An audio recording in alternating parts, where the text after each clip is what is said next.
Welcome to The Echo of Silence. If you love stories about connection, compassion, and the power of listening, hit the subscribe button so you won't miss the next emotional journeys.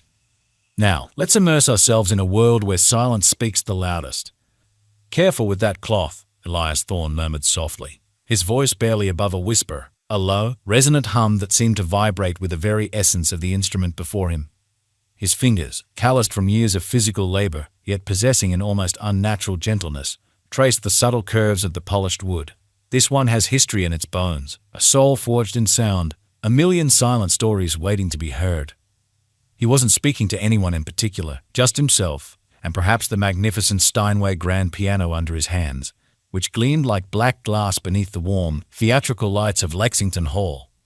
The polished surface mirrored the ornate ceiling, the empty velvet seats, and the silhouette of Elias himself, a solitary figure in a vast, opulent space. His reflection was a ghost, a reminder of the man he once was, before the uniform, before the silence. Elias Thorne, janitor, 39, single dad, war veteran, and in many ways, an invisible man navigating a world that valued suits and ties, titles and fortunes, above all else, moved like a shadow through the hushed grandeur of the hall. He was a master of his own disappearance. The annual Winter Gala, the city's most anticipated cultural event, a glittering showcase of wealth and artistic patronage, was still hours away. Yet the air already buzzed with an invisible electricity, a pre-performance tension that permeated every corner, from the highest rafters to the deepest shadows. Staff bustled in the peripheral service quarters, their hushed movements and the faint clinking of glasses, the soft adjustments of table linens, providing a delicate, almost subliminal counterpoint to the quiet. The floral team, an army of meticulous artists, was arranging absurdly expensive white orchids flown in from distant lands, each bloom a testament to extravagance and fleeting beauty. A lone violinist, hidden from view behind a velvet curtain, tested the acoustics with a mournful, searching note that echoed through the empty space, a prelude to the evening's carefully orchestrated symphony. And in the very center of it all, commanding the stage with its sheer, majestic presence, stood the Steinway, its majestic form the undisputed focal point of the entire evening. And in the silent orbit of this grand instrument, a ghost among the preparations, stood Elias, gently buffing its curved edge with a worn microfiber cloth, his movements imbued with a reverence that transcended mere cleaning. He treated the piano as if he were handling something sacred, something imbued with untold stories and profound emotions, a living, breathing entity. He paused, his polishing complete for the moment, not because he was finished with his duties, but because he wasn't ready to move on. His calloused palm rested lightly on the rich, dark wood, absorbing its cool, smooth surface, his eyes distant, lost in a memory, a world far removed from the mundane realities of his daily life, from the constant demands of the present. His gaze, usually sharp and observant, a shield against indifference, softened, losing its habitual guard. A subtle tremor, almost imperceptible, ran through his fingers, a silent echo of chords unplayed, of melodies long suppressed, of a talent deliberately buried. The wood, he imagined, vibrated faintly under his touch, a sympathetic response to the music that still lived within him, a phantom limb aching with forgotten melodies. "You're talking to furniture again, Dad." A small voice, laced with gentle amusement and a profound, knowing perception, broke through his reverie, grounding him instantly. Elias turned, a warm, genuine smile instantly replacing the distant melancholy on his face, erasing the shadows that momentarily darkened his eyes. Lily, his 8-year-old daughter, peeked in through the side curtain, her small face illuminated by the soft glow of the stage lights, her presence a sudden, joyous burst of light. She cradled her worn sketchbook to her chest as if it held state secrets, precious and fragile. Her blonde hair, usually a wild tangle, was pulled into a loose, somewhat haphazard braid, escaping in soft, unruly tendrils around her face. Her oversized hoodie and worn sneakers, with their scuffed, familiar soles, were a stark contrast to the opulence of the hall, a testament to their modest, yet fiercely loved, life. She wasn't supposed to be here, technically, not in this exclusive, hushed world, but Elias had made an exception. Lily had been unusually quiet all day, her usual ebullient subdued, her chatter replaced by a thoughtful stillness, and when Lily went too quiet, Elias, with the finely tuned instincts of a single parent, paid attention.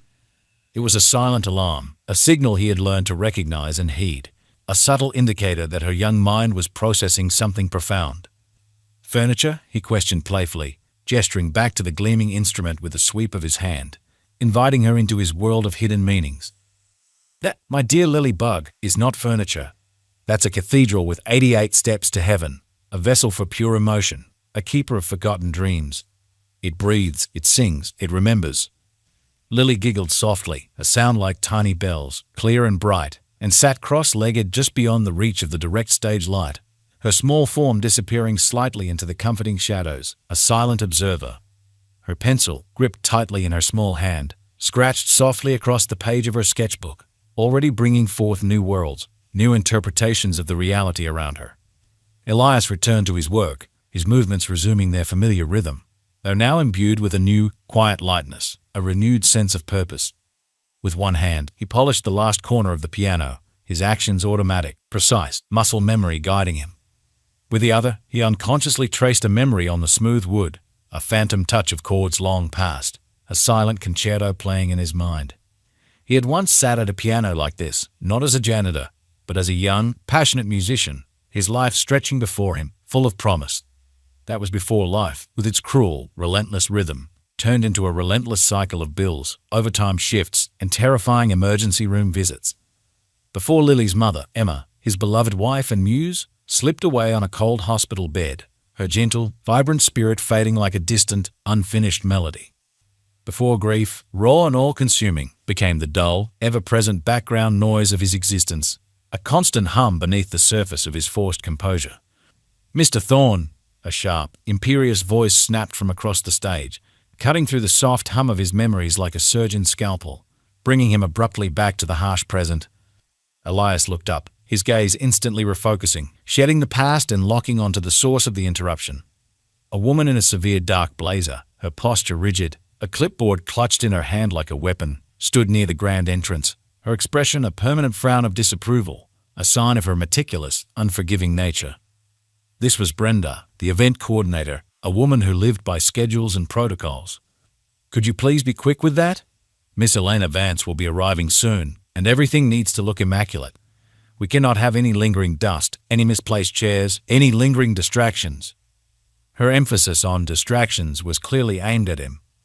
Elias nodded, a silent acknowledgement of his place, of her authority, of the rigid hierarchy he inhabited. He never spoke in moments like these, understanding the delicate, unspoken rules of his invisibility. His role was to be seen but not heard, to be present but not acknowledged, to be a silent, efficient cog in the opulent machinery of the hotel. But as he bent down to gather his cleaning supplies, coiling the microfiber cloth with methodical precision, his jaw tightened, a muscle twitching almost imperceptibly.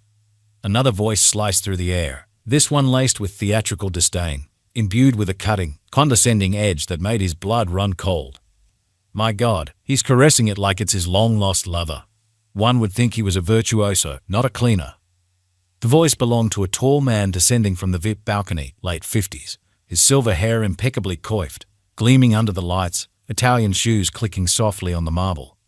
He was the kind of man who wore smugness like cologne, an aura of self-importance and thinly veiled cruelty that preceded him into any room. This was Langston Gray, a celebrated music critic for the New York Times, a self-proclaimed patronizing connoisseur of real talent, whose every pronouncement carried an unearned weight of authority in certain circles, a power he wielded with casual dismissiveness. A few staff members nearby chuckled nervously, their discomfort thinly veiled, caught between loyalty to their colleagues and fear of Langston's formidable influence. Elias didn't look up. He gathered his claws and brushes, slowly, methodically, folding them with an almost excessive care, each movement a silent act of defiance, a small assertion of his own inner world. Langston continued, undeterred by Elias's silence, emboldened by the nervous laughter, relishing in his own performance. "It's always adorable when the help gets romantic with a decor, isn't it? Such passion for the mundane. What's next? Vacuuming the carpet with tears in his eyes, weeping over a dust bunny." More laughter, louder this time, a collective release of tension that bordered on genuine cruelty, some polite, some openly derisive. Elias said nothing, his back to the critic, his movements measured, his composure an impenetrable shield. But Lily, just beyond the light, had stopped drawing. Her pencil lay forgotten on the page. Her eyes, wide and luminous in the dimness, flicked to her father, then to Langston Gray, her small face a mirror of concern and nascent, simmering anger. She knew that look in her father's posture, his jaw just slightly clenched. the quiet stillness that meant a storm was gathering inside him, a maelstrom of suppressed emotion threatening to break free. She knew his silences better than anyone. He picked up his bucket, the metallic clink a stark sound in the expectant hush, and turned to walk off stage, to retreat into the shadows where he belonged, to disappear once more. "Wait," Langston called out, his voice now a booming, theatrical command, filled with a predatory glee, a desire to prolong the spectacle. "Tell me something, Janitor. Do you even know what this is? This instrument you're so reverent with? This exquisite piece of carpentry you treat like a living, breathing entity?" Elias finally turned. He looked at Langston Gray, not angry, not offended, not even humiliated. Just calm, steady. His gaze unwavering, a quiet challenge in their depths, a profound inner peace that belied his humble uniform. "Yes, Mr. Gray," he said, his voice low, clear, resonant, cutting through the residual laughter like a sharp blade, imbued with an unexpected gravitas. "It's a Steinway Model D, 9 feet long, with 12,000 precisely engineered moving parts.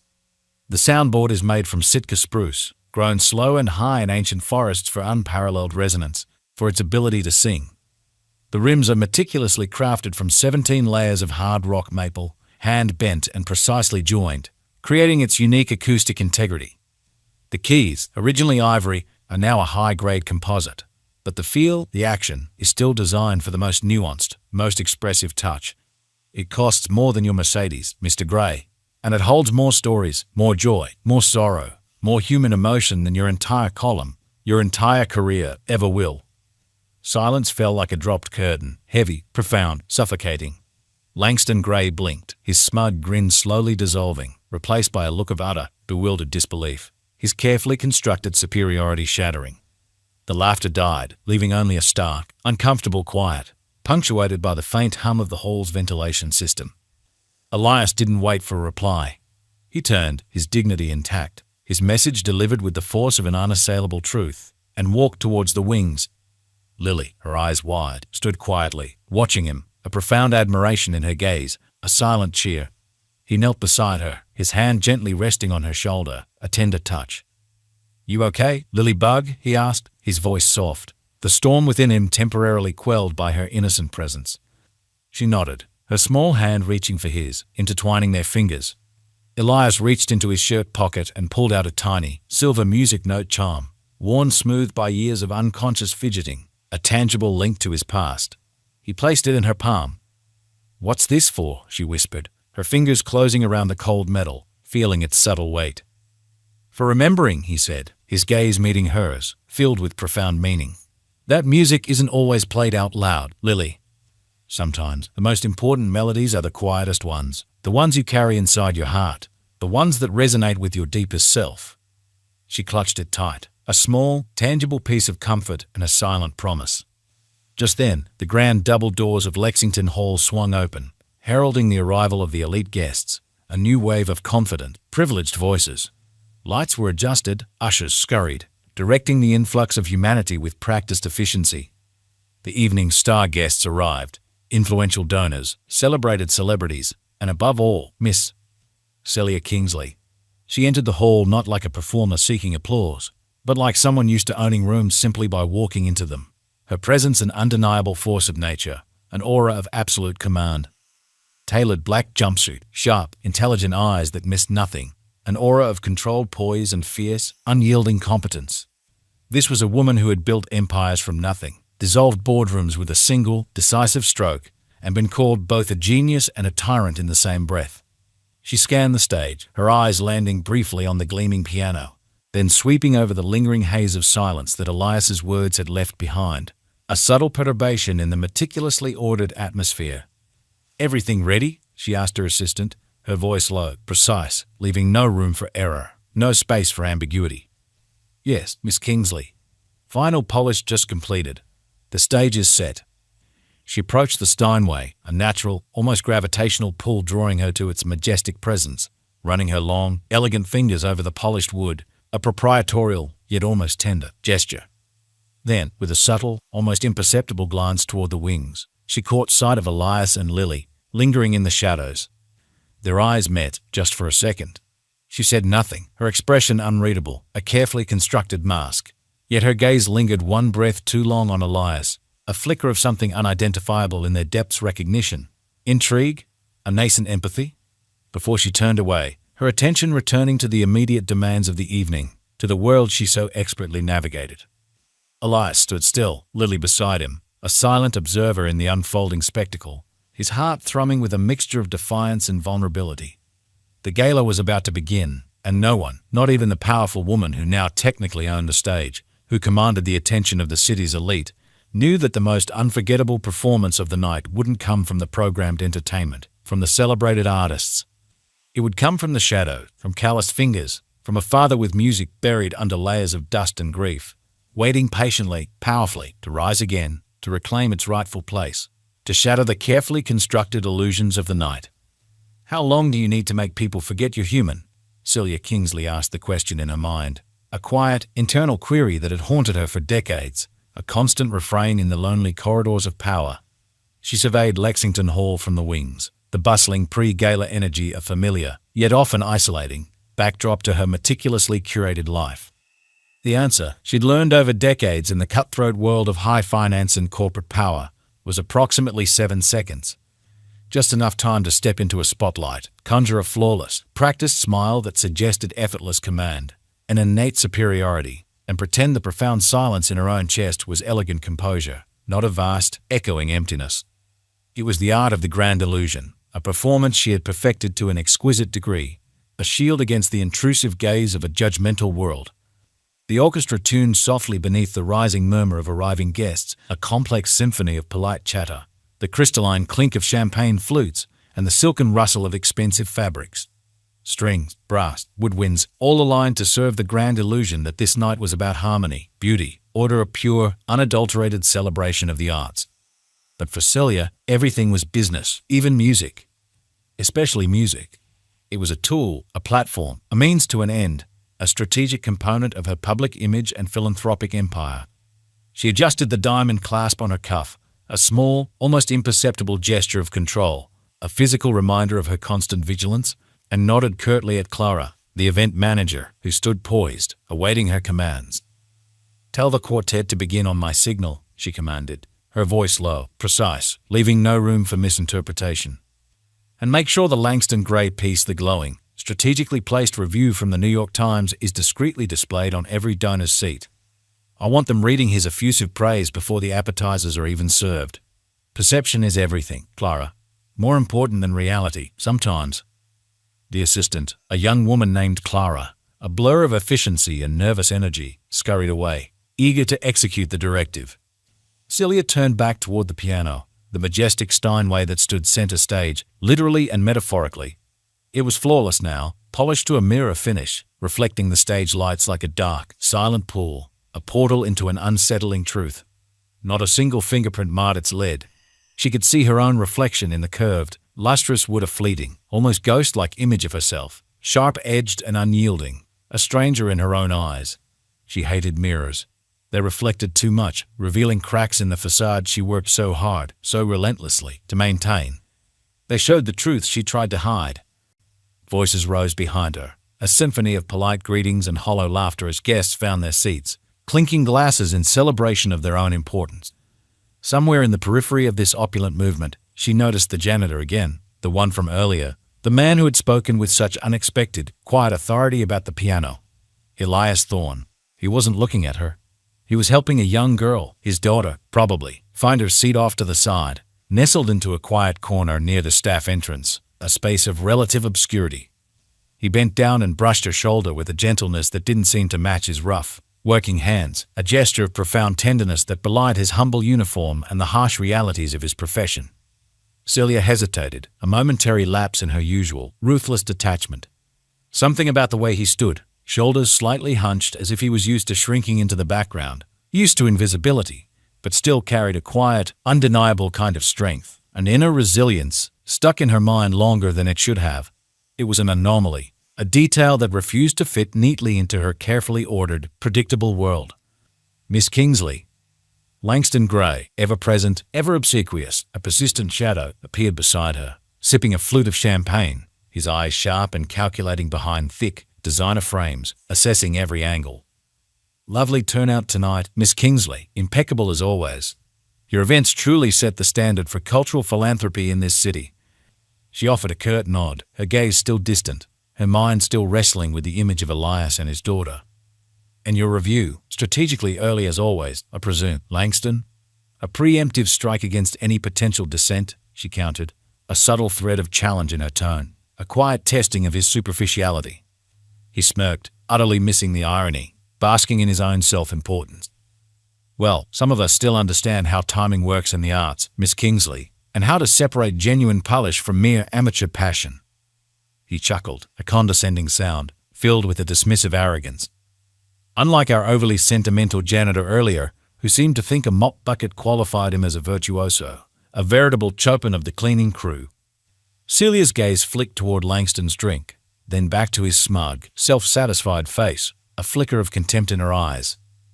"You know, Langston," she said smoothly, her voice a silken thread of barely concealed steel, her words carefully chosen. "Sometimes the people closest to the floor hear what no one else does. They perceive the fundamental truths, the unspoken narratives that those soaring high above in their ivory towers often miss, the echoes of humanity." He blinked, a flicker of confusion in his eyes, his understanding failing him. "I'm sorry, Miss Kingsley, I don't quite follow your philosophical musings." She offered a tight, practiced smile, devoid of warmth, a mask of polite dismissal. "Nothing. Just a passing thought, an irrelevant observation, I assure you." He chuckled again, missing the subtle edge entirely, convinced he had won their silent exchange, completely oblivious to the veiled critique. Backstage, Elias was carefully tucking Lily's coat onto the storage shelf, meticulously smoothing out the wrinkles with a tenderness usually reserved for precious objects, for fragile memories. "You sure you want to stay through the whole concert, kiddo?" he asked, his voice soft, filled with concern, sensing the long night ahead. "It's going to be a very long night, and those seats aren't exactly plush. You might get bored." Lily nodded, her eyes wide with anticipation, a profound excitement bubbling within her. "I want to hear the piano when it's not just us, Dad. When it's loud. When it's for everyone. When it fills the whole hall." Elias tilted his head, a thoughtful expression on his face, his gaze distant, contemplative. "It's never just us when we play, kiddo," he said, a gentle, profound truth in his words. She looked up at him, her small brow furrowed in confusion, seeking deeper meaning. "What do you mean, Dad?" He paused, searching for the right words, for a way to explain the profound, almost mystical truth he carried within him, the unseen narratives that permeated his world. "It's like this, Lily," he began, kneeling down so he was eye level with her, his gaze steady, earnest. "When you play music, real music, the kind that comes from deep within your soul, it remembers. It remembers people, places, things you lost, dreams you cherished, things you hoped for, fears you overcame. It's never just fingers on keys, sweet pea. It's everything you've ever felt, every joy, every sorrow, every whisper of your soul, every echo of your past, trying to climb out, trying to be heard, trying to connect." Lily didn't answer with words, but her small hand reached into her worn sketchbook and, with a decisive tear, pulled out the page she'd been drawing. It was a charcoal sketch of the majestic Steinway, gleaming on the stage, and him a ghost-like figure, leaning towards the keys, his posture conveying a silent, profound connection, a story unfolding in lines and shadows. Elias took it, his throat tightening with emotion, deeply moved by her perception. The details were stunning, the way the stage lights hit the piano, the subtle curve of his shoulder leaning towards the keys, the unspoken story etched in his form, a narrative of quiet longing. "You see more than most people, Lily Bug," he whispered, his voice thick with a mixture of pride and profound gratitude. "You hear more than most people, Dad," she whispered back, her eyes meeting his, a shared understanding, a profound, almost telepathic connection passing between them. As the gala progressed, the Mac took the stage, his voice booming with practiced charisma, his smile a beacon of manufactured cheer. The lights dimmed, casting a warm, intimate glow over the eager audience. The air shifted, becoming expectant, charged with anticipation. Celia stood just behind the velvet curtains, listening to the effusive, carefully crafted speech being delivered in her name, each praise a meticulously constructed brick in her public image, her philanthropic empire. And of course, none of this would be possible without the visionary leadership and boundless generosity of Miss Celia Kingsley, whose unwavering dedication to music education has brought us all together tonight. A true patron of the arts. Applause, thunderous and sustained, erupted from the assembled elite, a chorus of adulation. Celia stepped forward into the spotlight, her smile flawless, her composure absolute, a master of her own performance. Breathe, she reminded herself, a silent mantra, breathe and project. Thank you, she began, her voice even and clear, resonating with an almost effortless authority, a powerful presence. This hall has always been a place for extraordinary sound, for the celebration of artistic brilliance, for the triumph of human creativity. But tonight, we are not just celebrating the notes we hear. We are celebrating the people who make them possible, the raw talent, the tireless dedication, the quiet passion that fuels every artist's journey. She paused, her eyes scanning the crowd, her gaze lingering momentarily on the shadows where Elias and Lily sat, a fleeting, almost imperceptible connection, a recognition that transcended the social strata. Talent, she continued, her voice gaining conviction, a powerful, resonant tone, doesn't always come with pedigree. It doesn't announce itself in the right clothes or the right accent or the right address. Sometimes it hides, waiting patiently for a moment to be seen, to be heard, to be given a platform, a chance to bloom.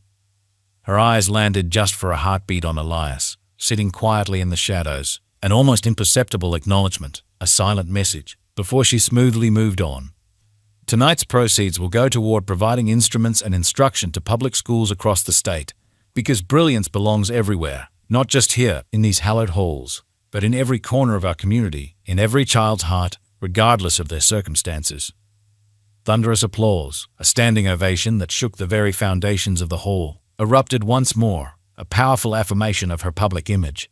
But Elias, he didn't stand. He just sat there, a quiet statue in the glow of a moment not meant for him, an invisible presence in a world that clamored for recognition, an unseen narrative unfolding within him. He watched Lily, however, who clapped with unbridled joy, her small face radiant, her belief in her father unwavering.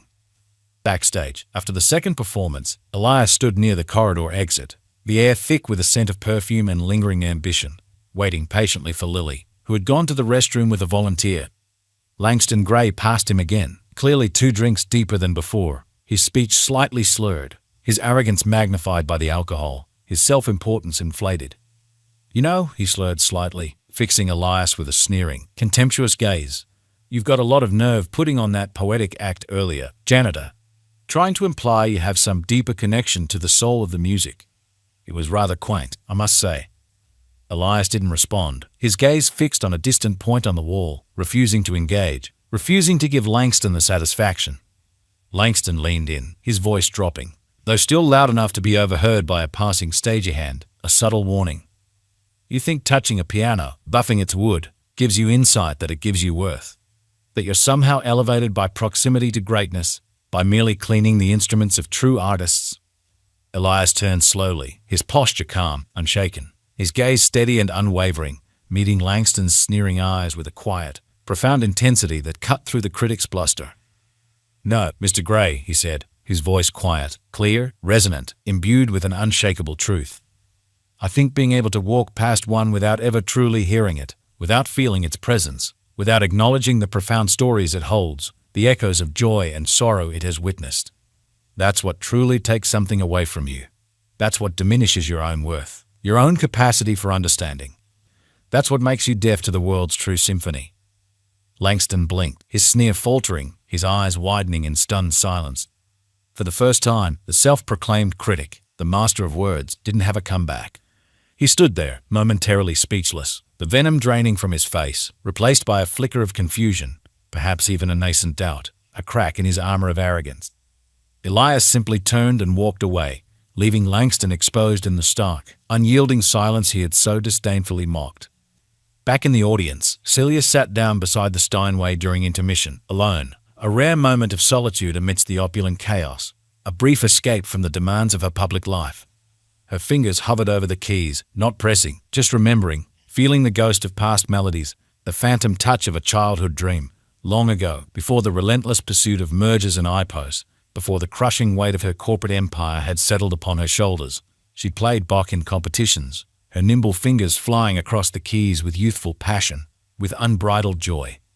Her mother, a formidable woman with unyielding expectations, a harsh taskmaster, had cut every single rose bush in their meticulously manicured garden the day Celia lost a state final, a brutal, silent punishment, a clear message of her failure. Celia had never touched a piano again after that, the instrument becoming a symbol of failure, of unfulfilled dreams, a source of profound, agonizing regret. Until now, she pressed one note, a clear, resonant effort rang sharp, pure and haunting, a single, crystalline drop of sound in the vast hall, a delicate echo of her own long-buried desires.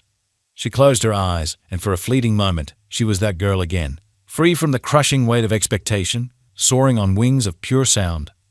Outside, in the bustling lobby, Lily returned to find Elias waiting, his presence a comforting anchor. She slipped her small, warm hand into his calloused, strong one, a gesture of profound trust. "Are you sad, Dad?" she asked, her voice soft, perceptive, sensing the lingering tension in him. Elias shook his head, a gentle smile touching his lips, a profound tenderness in his eyes. "No, sweet pea, I'm just remembering how loud silence can be, and sometimes how incredibly powerful it is, a symphony all its own." He squeezed her hand, a silent promise of enduring love and unwavering presence, a balm to her gentle worry. The art of unseen narratives, he realized, was not just about the past, but about the profound, unspoken connections being forged in the present. The scent of fresh varnish and lilies, absurdly expensive and meticulously arranged, hung thick in the air as Lexington Hall began to fill, a tidal wave of velvet and perfume. High heels clicked across polished marble floors, their rhythmic taps a counterpoint to the rising hum of conversation.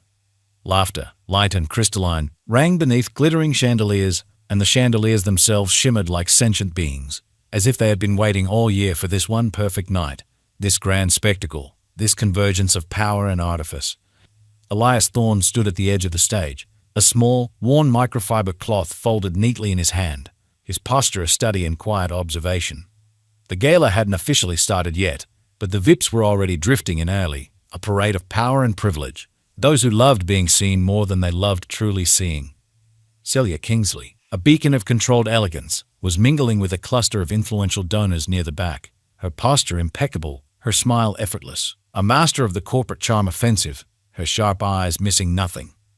Elias turned back to the majestic Steinway. It was already impeccably clean, polished to a mirror finish. He knew that. His work was done.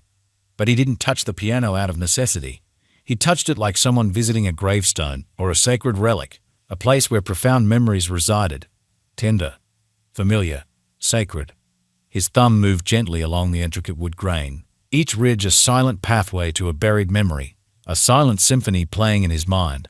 And for a moment, he forgot the dazzling lights, the murmuring crowd, the ridiculous tuxedo someone had hung over a spotlight as a joke, a symbol of the misplaced priorities of this world, its superficiality. He remembered Emma's voice, clear and melodic, a phantom whisper in his ear, a tender echo from a cherished past. "You always play like the keys owe you an apology, Elias," she used to tease, her laughter like warm sunshine, her touch light and joyful. He had loved that. He had loved her. The memory was a bittersweet ache in his chest, a constant, comforting presence amidst the lingering grief. And then, just as his fingertips paused over middle C, poised to trace a forgotten melody, a loud, disdainful voice pierced the quiet sanctity of the stage, cutting through his reverie like a shard of ice. Well, if it isn't Beethoven with a mop." The words, heavy with condescension, hung in the air, drawing immediate attention. There was laughter, scattered at first, unsure, then growing in volume, encouraged by the speaker. Elias straightened slowly, the microfiber cloth still clutched in his hand, his body rigid, instantly on guard, a veteran's instinctive readiness. Langston Gray stood near the orchestra pit, a champagne flute held aloft like it was a scepter, his jacket slung carelessly over one shoulder, a knowing, predatory smirk on his lips. Elias didn't move, merely met Langston's gaze with a quiet, unyielding stillness, a defiance that was almost imperceptible to the casual observer. "Tell me, Janitor," Langston said, taking a deliberate step closer, his voice now loud enough to draw more attention, to ensure his performance had an audience, a wider stage for his cruel mockery. "Do you prefer Brahms when you buff the pedals, or is Chopin your go-to when scrubbing stains from the floorboards? Perhaps you hum a little Mozart while polishing the keys." More laughter now, fuller, some polite, some genuinely mean, rippling through the early arrivals, a chorus of discomfort and complicity. Elias's eyes flicked instinctively toward Lily, seated near the back of the hall, a small, vulnerable figure in the shadows, her small face mirroring his own internal turmoil. She was watching him, her small hands wrapped tightly around her sketchbook, her brow furrowed with concern and nascent anger. He looked back at the piano, then at Langston, a profound choice forming in his mind. "I'm just doing my job, Mr. Gray," Elias said quietly, his voice low, steady, a determined attempt to diffuse the escalating tension, to retreat into the safe haven of his assigned role. Langston scoffed, a dismissive sound, taking another step closer, his eyes glittering with cruel amusement, relishing in Elias's discomfort. "Oh, come now, Janitor. That's not what I saw earlier. You were looking at it like it whispered secrets to you. Or maybe you thought it had to whisper yours. Perhaps the glorious Steinway serves as your personal confessional box?" A few people chuckled, encouraged by the barb. A few didn't, their faces etched with discomfort, a dawning unease. Celia, standing off to the side with a glass of red wine in hand, turned slightly, her expression unreadable, her gaze fixed on the unfolding drama, a silent, astute observer. Elias breathed in, a slow, deep intake of air, filling his lungs, preparing himself. He could feel something swell in his chest. Anger, certainly. Shame, perhaps, for being put on display like this. But also a profound ache of memory, of loss, of the injustice of it all. It was hard to tell them apart anymore, these raw, commingled emotions. He took a step forward, his worn boots echoing gently against the polished stage floor, a small, defiant sound that cut through the lingering laughter. Then he spoke, not loudly, but with immense weight, his voice carrying an unexpected gravitas, resonating with a quiet authority that silenced the room. "You ever see a soldier pick up a rifle he hasn't touched in years, Mr. Gray?" he asked, his gaze fixed intently on the critic, a question that cut through the superficiality, demanding a deeper understanding. Langston frowned, caught off guard, his smugness momentarily dissolving into confusion. What kind of obscure, irrelevant analogy is that, Janitor?" "First thing he does," Elias continued, his voice steady, unwavering, infused with the wisdom of hard-won experience. "He checks it, wipes it down. He doesn't load it, doesn't fire it, just holds it. He remembers its weight, its balance, its purpose. He reconnects with a part of himself. Because sometimes, Mr. Gray, what you used to carry still carries something in you, still holds a piece of your soul, your identity, your very essence." The hall went silent, a profound, almost spiritual hush, as if a dropped curtain had muted all sound, leaving only the resonant truth of his words. Elias gently placed the microfiber cloth into his bucket, the soft rustle of fabric the only sound. He stood tall, his shoulders squaring, his posture radiating a quiet dignity, and turned to leave the stage, his message delivered with the force of an unassailable truth. But Langston, not done yet, not willing to relinquish his cruel spotlight, his moment of manufactured triumph, called out with a mocking cheer, his voice laced with saccharine malice. Come on now, Janitor, don't leave us hanging. Such a moving speech. Maybe you should play something tonight. I mean, if the piano means that much to you, if it holds your soul as you so eloquently put it, give us a little turn. Twinkle, twinkle, little star perhaps, or a little lullaby for your daughter, a suitable performance for your refined sensibilities. A few snorts of laughter, nervous giggles, rippled through the audience, unsure whether to be amused or uncomfortable. Elias paused mid-step, his body rigid, and in that pregnant pause, something sharp shifted in the air, a palpable tension. Celia moved. She didn't say a word, didn't make a grand gesture, didn't utter a command. She just stepped forward from her place near the aisle and placed her wine glass down on the very edge of the stage, the soft clink echoing in the sudden silence, a decisive punctuation mark. A few people turned towards her instinctively, drawn by her quiet authority, sensing a shift in the power dynamics. She met Elias's eyes across the expanse of the stage, her gaze calm, focused, intensely thoughtful. She didn't look amused or embarrassed or superior. She looked intrigued. She looked like she was seeing him, truly seeing him, for the first time, not as a janitor, not as a spectacle, but as a profound, compelling human being. Elias gave a small, almost imperceptible nod, more to himself than anyone else, a silent acknowledgement of a profound, pivotal moment. Then, with quiet dignity, he turned and walked off the stage, disappearing into the shadows of the wings, leaving the audience in stunned, expectant silence. In the corridor backstage, Lily approached him, clutching her sketchbook to her chest like a shield, her small face pale, her eyes wide with a mix of confusion and nascent understanding. "Why do people laugh when something's not funny, Dad?" she asked, her voice barely a whisper, imbued with a child's raw, unvarnished honesty.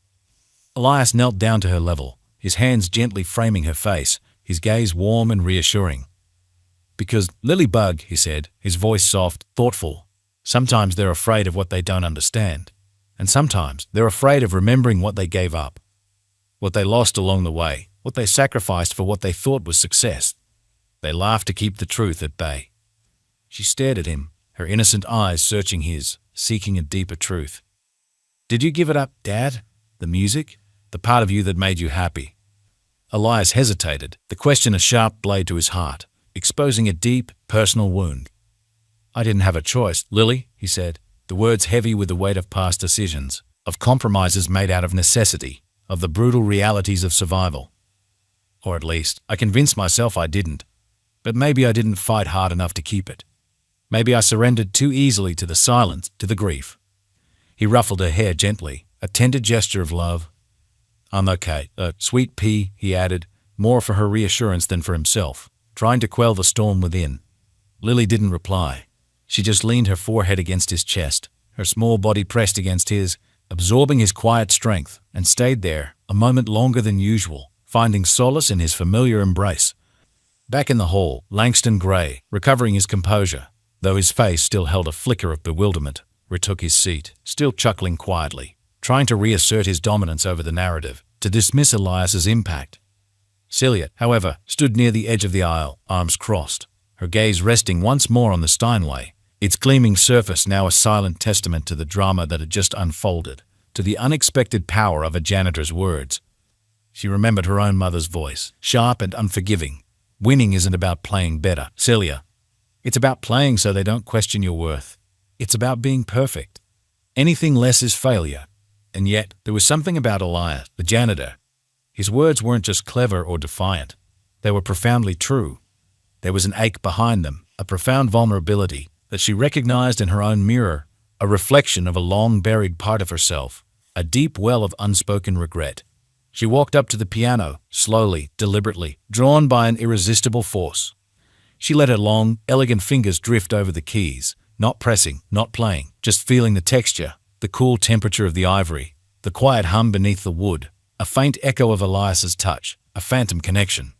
She pressed a soft note, a single, clear F.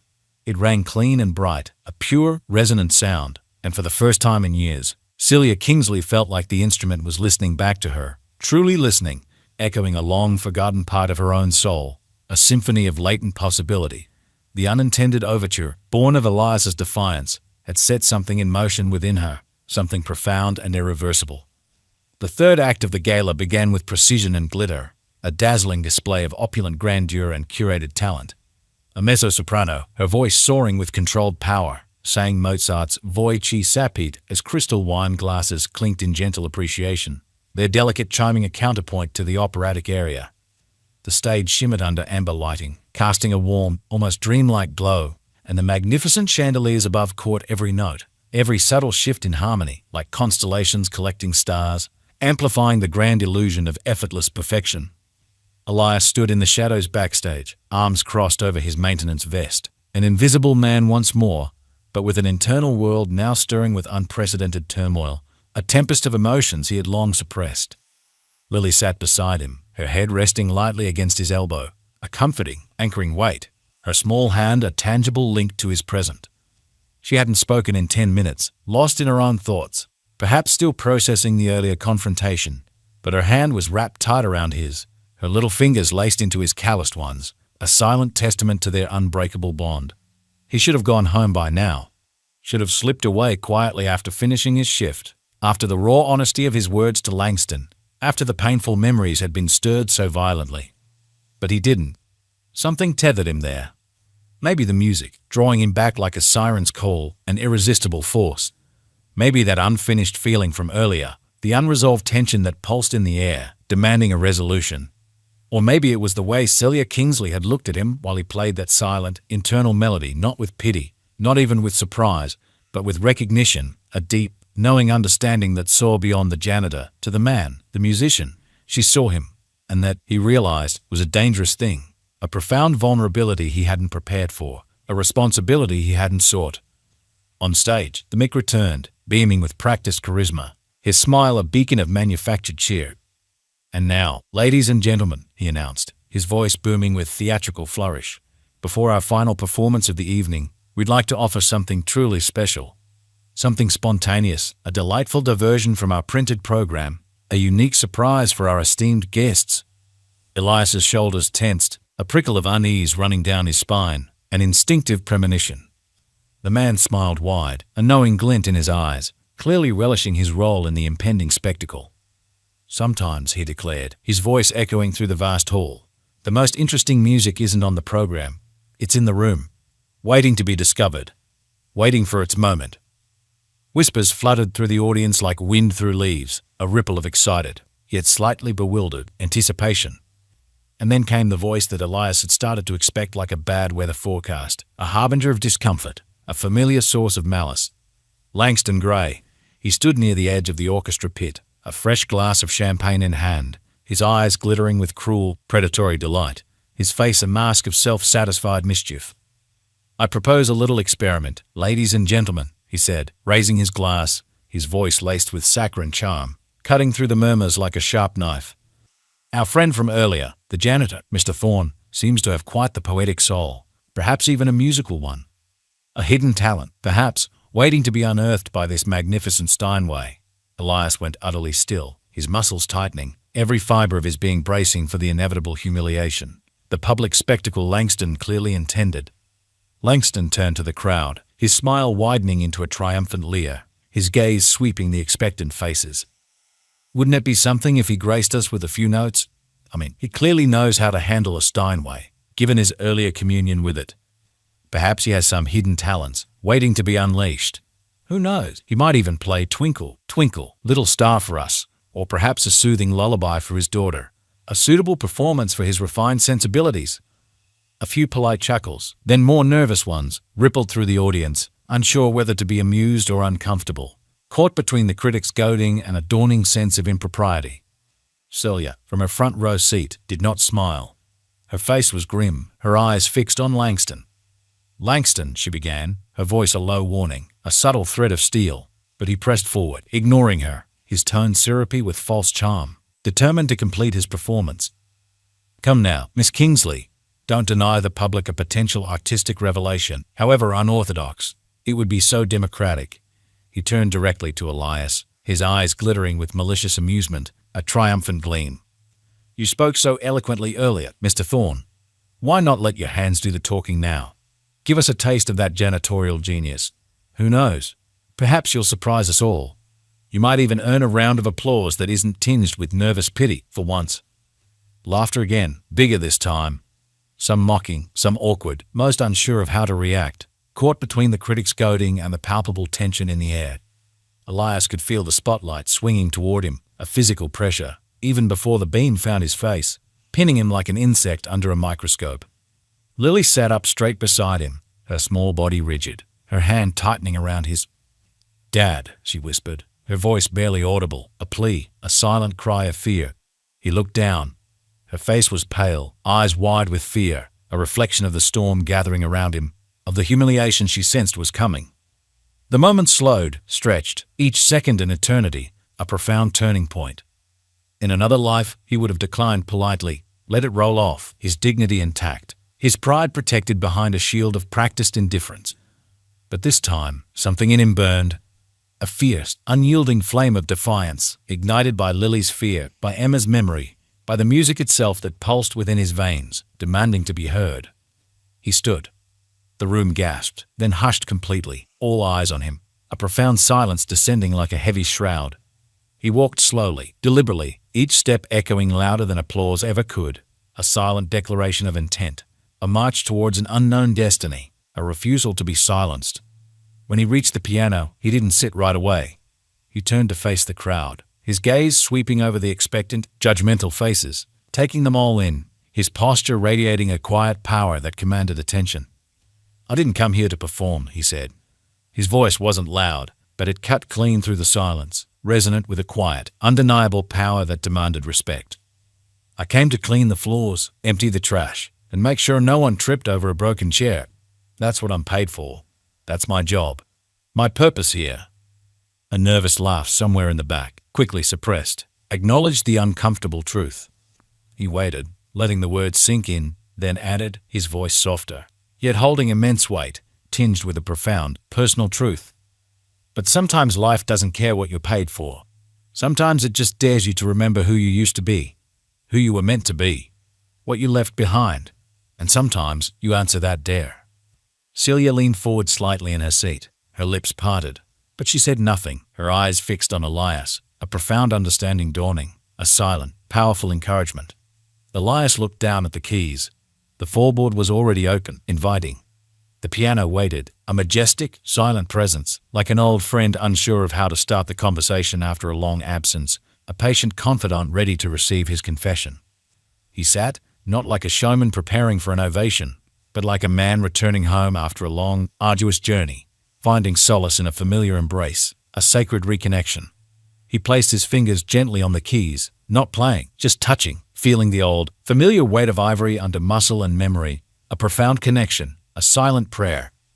Then he looked up, directly at Langston Gray, a half-smile playing on his lips, a subtle challenge in his eyes, a glint of defiant triumph. "Twinkle, twinkle," he said. "Mr. Gray?" Elias asked, his voice low, tinged with a wry amusement, a subtle mockery that cut deeper than any insult. "Sorry to disappoint." And then he began. The first note was soft, not shy, just honest. A single G, suspended in the air like a held breath, delicate yet resolute, a quiet beginning that hinted at profound depth. Then came the cascade, Chopin's Ballade No. 1 in G minor. It rose from the stage like smoke from a candle just blown out, fragile, curling, then catching wind, building in intensity, a torrent of raw, untamed emotion.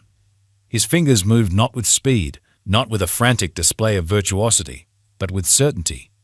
The kind of certainty you can't fake or fabricate. The kind born from long nights of quiet practice, of profound loss, of enduring love, and the desperate, burning need to hold on to something that wouldn't walk out the door, that wouldn't slip away like everything else in his life. The audience, expecting a joke, a clumsy, embarrassing attempt at music, froze. Their collective breath caught in their throats. There was no joke here, only music. Real, raw, reckless in its vulnerability, unapologetic in its profound beauty. A symphony of memory unfolding before them, undeniable, irresistible. Celia pressed one hand to her chest, her breath catching in her throat, tears blurring her vision, her formidable composure utterly shattered, revealing the raw, passionate woman beneath. Langston had gone completely still, his champagne glass suspended mid-air, forgotten, his sneer replaced by a look of utter bewilderment, then a dawning, unwilling comprehension. Lily's sketchbook slipped from her lap, pages fluttering silently to the floor, forgotten, insignificant now. Her eyes were wide, transfixed, her small face a mixture of wonder and profound understanding, her fear replaced by awe, by a fierce, unshakable pride. Elias played like a man who had lived each note before he ever touched a key, like someone who didn't just remember the music, but had bled through it, had found salvation, catharsis, within its intricate harmonies, within its profound narrative. The melody built a sweeping narrative of human experience, storms of arpeggios, tumultuous and passionate, followed by sudden, breathtaking tenderness, a raw cry answered by a soothing lullaby, immense strength chased by profound surrender. And somewhere between measures, the room changed. People stopped seeing a janitor.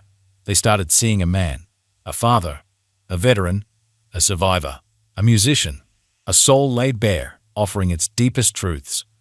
The final chord rang out, a powerful, resonant sound that held its shimmering echo suspended in the stunned silence. Then nothing. No movement, no breath.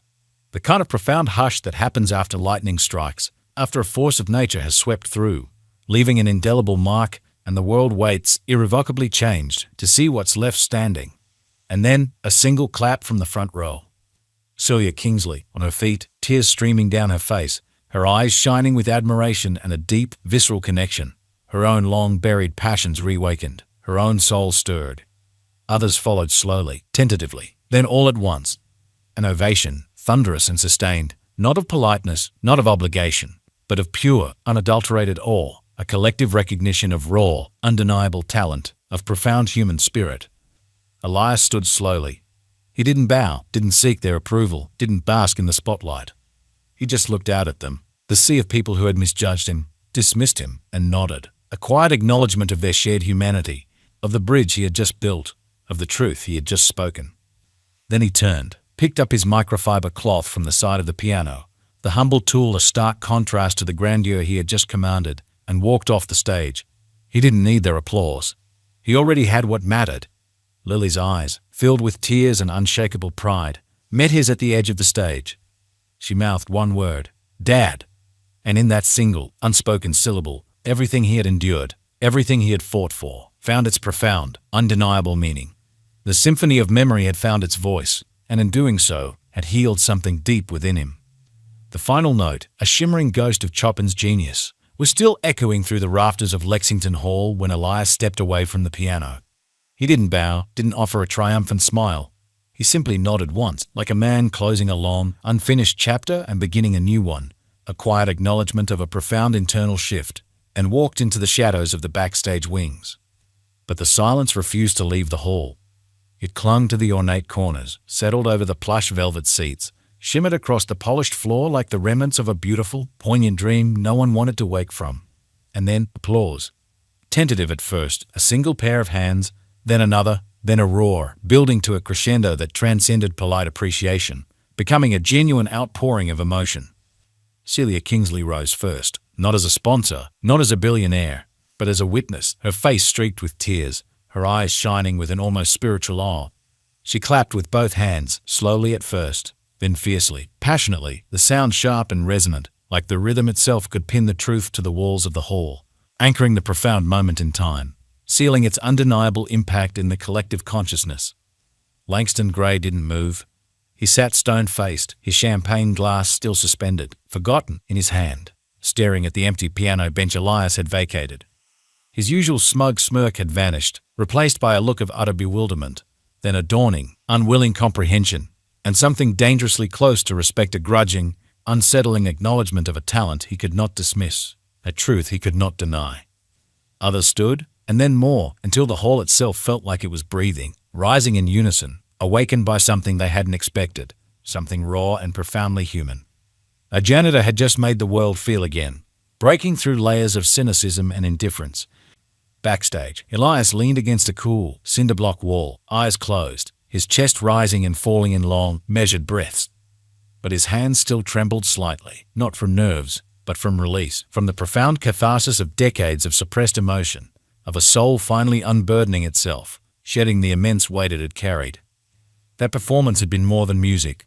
It had been a letting go, a reckoning with every version of himself he had buried under layers of survival, of grief, of self-imposed invisibility.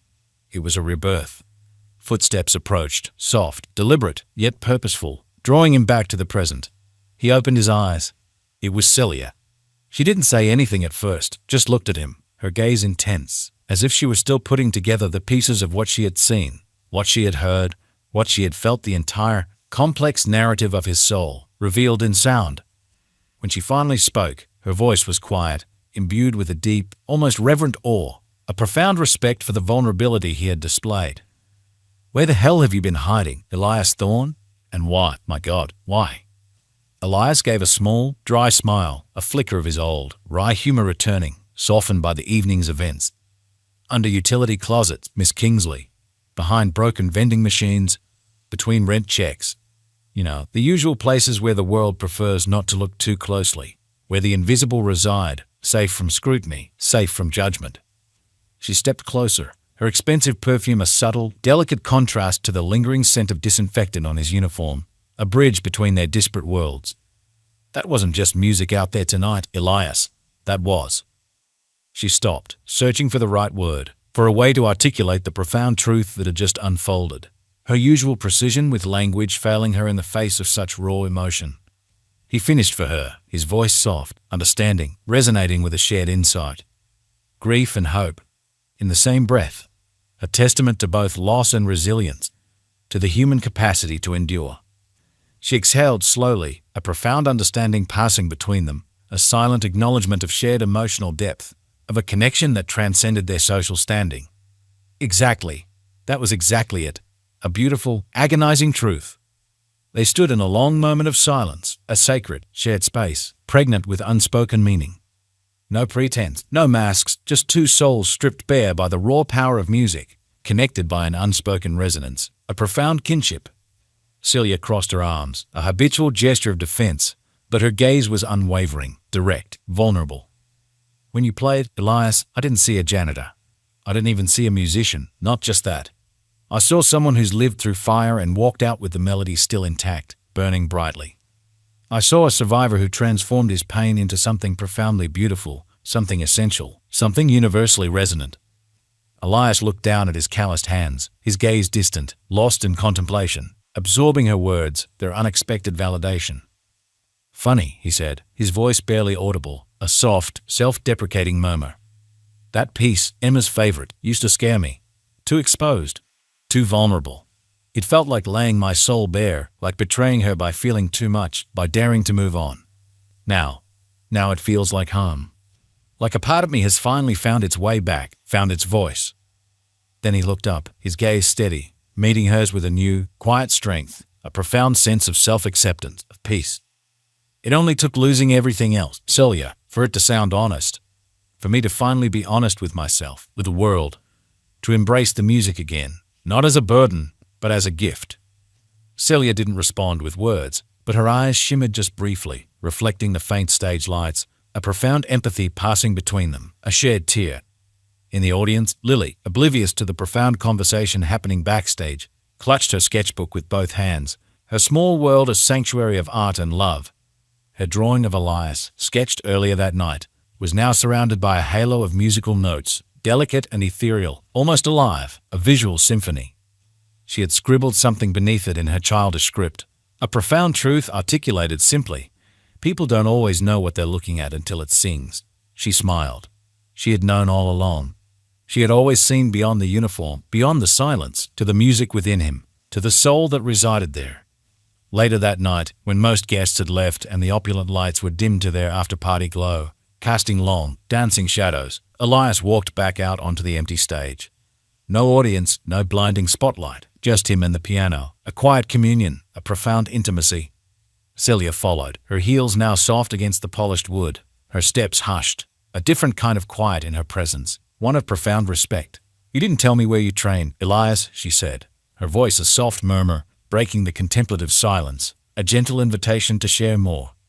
I didn't, he agreed, his gaze fixed on the piano, its dark, lustrous surface reflecting the faint light like a silent promise. She waited, patiently, sensing the weight of his past. He sighed, a long, weary exhalation, finally ready to share a deeper layer of his past, a wound slowly, tenderly healing. Juliet, for a time, a full scholarship, a dream come true, until my wife passed, Emma. After that, I couldn't touch a piano without feeling like I was betraying her memory, our shared dream, our life together. It felt like celebrating when all I felt was emptiness, a profound void, a crushing absence. Celia swallowed, her own throat tightening with empathy for his unimaginable loss, for the sudden, brutal rupture that had defined his adult life. What was her name? Elias? Her full name? The name she truly answered to? Emma Thorne, he said softly, his eyes far away, lost in a tender memory, a cherished echo. Rachel was the name she went by for her small-time singing gigs, her stage name, her public persona. But to me, she was always Emma. My Emma. What did she sound like? Celia asked, her voice lower now, almost a whisper, seeking to conjure Emma's presence, to truly understand the woman who had inspired such profound music. He smiled, a heartbreakingly beautiful smile, eyes distant, filled with a tender longing that transcended grief, evolving into a quiet joy. She sounded like sunrise, Celia, soft and certain, like the first blush of dawn after a long, dark night, full of promise.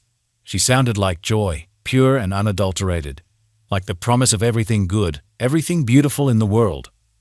Celia stepped forward, her voice imbued with a quiet, powerful conviction, a profound insight.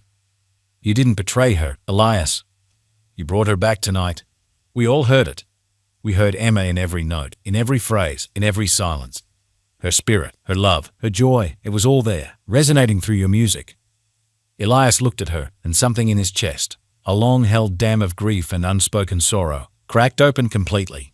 He didn't cry, not outwardly, but his silence, profound and vast, thundered with a lifetime of unshed tears, of profound grief finally acknowledged, finally released, finding its catharsis.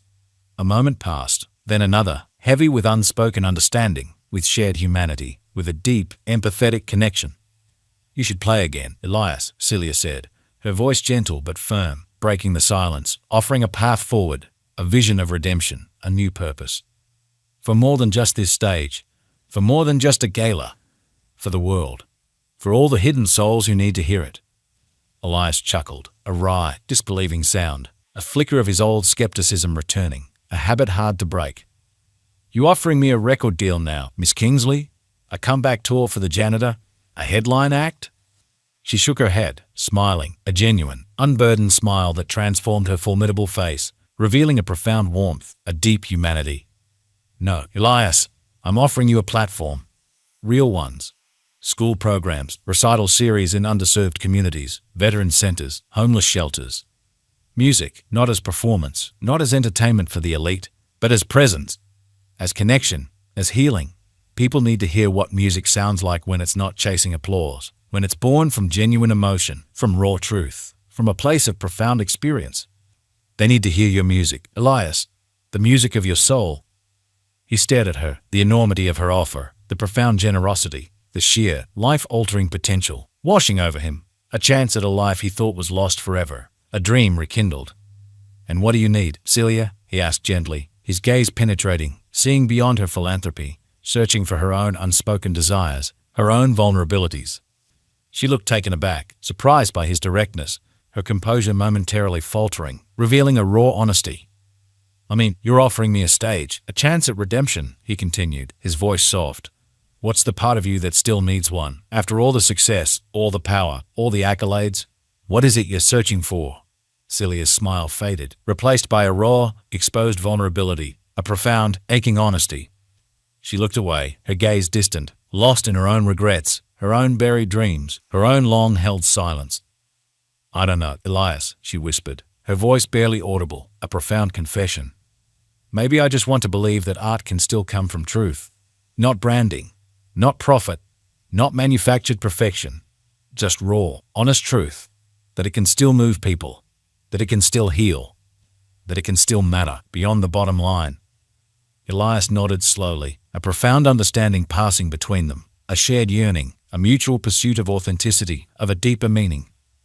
"That," he said, his voice quiet, "is the most honest thing I've heard all night, Celia. And it's a beautiful, profound thing to believe in. Something worth fighting for." As the final staff began shutting down the venue, the hum of their activity a gentle backdrop, Lily ran up the aisle, her small shoes scuffing softly against the carpet, her face alight with excitement, a beacon of pure joy, her small body radiating boundless energy. "Dad," she called, her voice clear and bright, echoing in the vast, empty hall.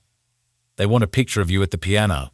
The newspaper people, the TV people, they're still here, waiting." Elias raised an eyebrow, a playful question in his eyes, a hint of his old skepticism, a habit hard to break. "Why, Lily Bug? They've already got their story, surely." "Because," she said simply, her eyes shining with unwavering pride, with an absolute conviction. "They finally see you, Dad. Everyone finally sees you.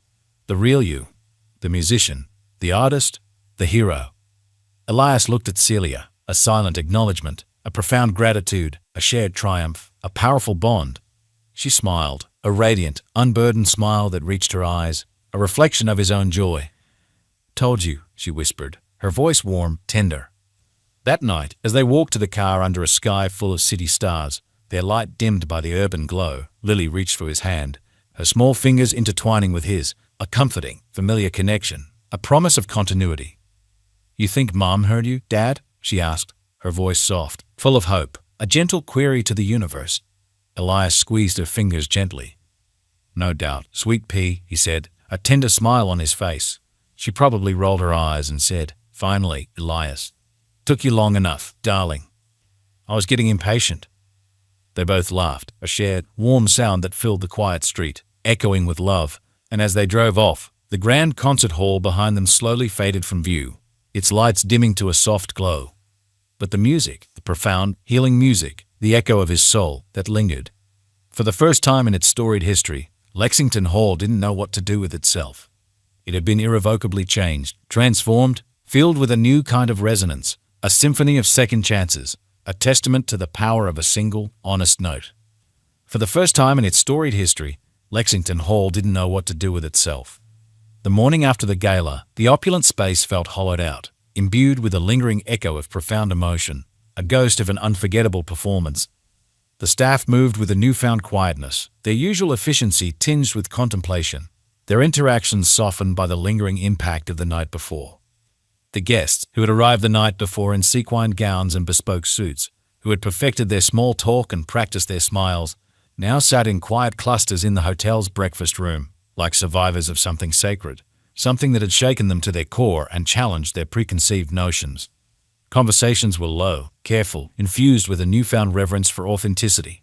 Laughter, once scattered like glittering dust, had taken on a softer, more introspective tone, reflecting a deeper internal shift. Elias Thorne, the janitor, had left the stage hours ago, but his music hadn't. It still lived in the ornate lighting fixtures, in the polished wood grain of the Steinway, in the stunned quiet that had followed his final chord. It had left an indelible mark on the very soul of the building, a resonance that refused to fade, a powerful, collective awakening.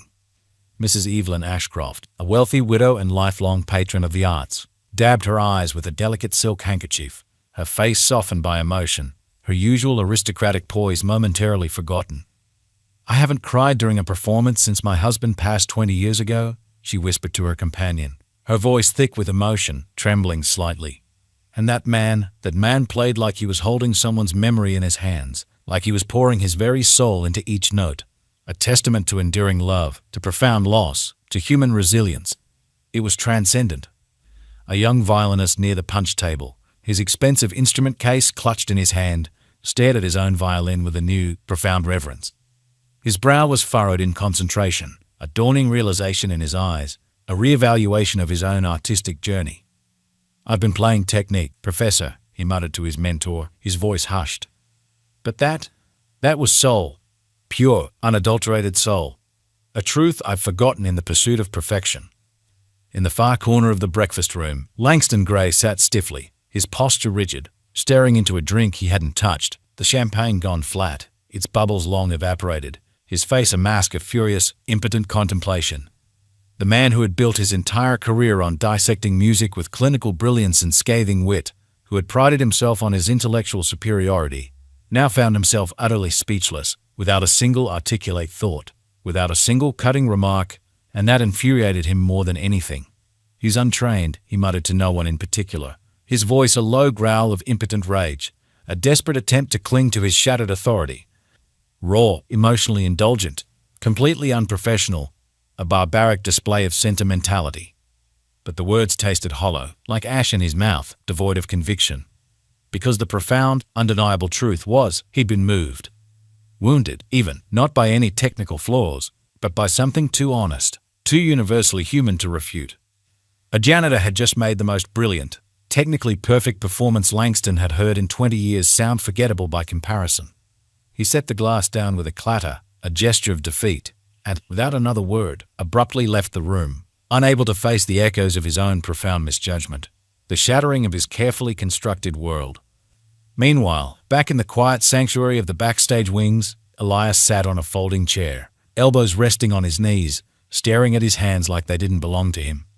They had betrayed him tonight, not by failing, but by remembering.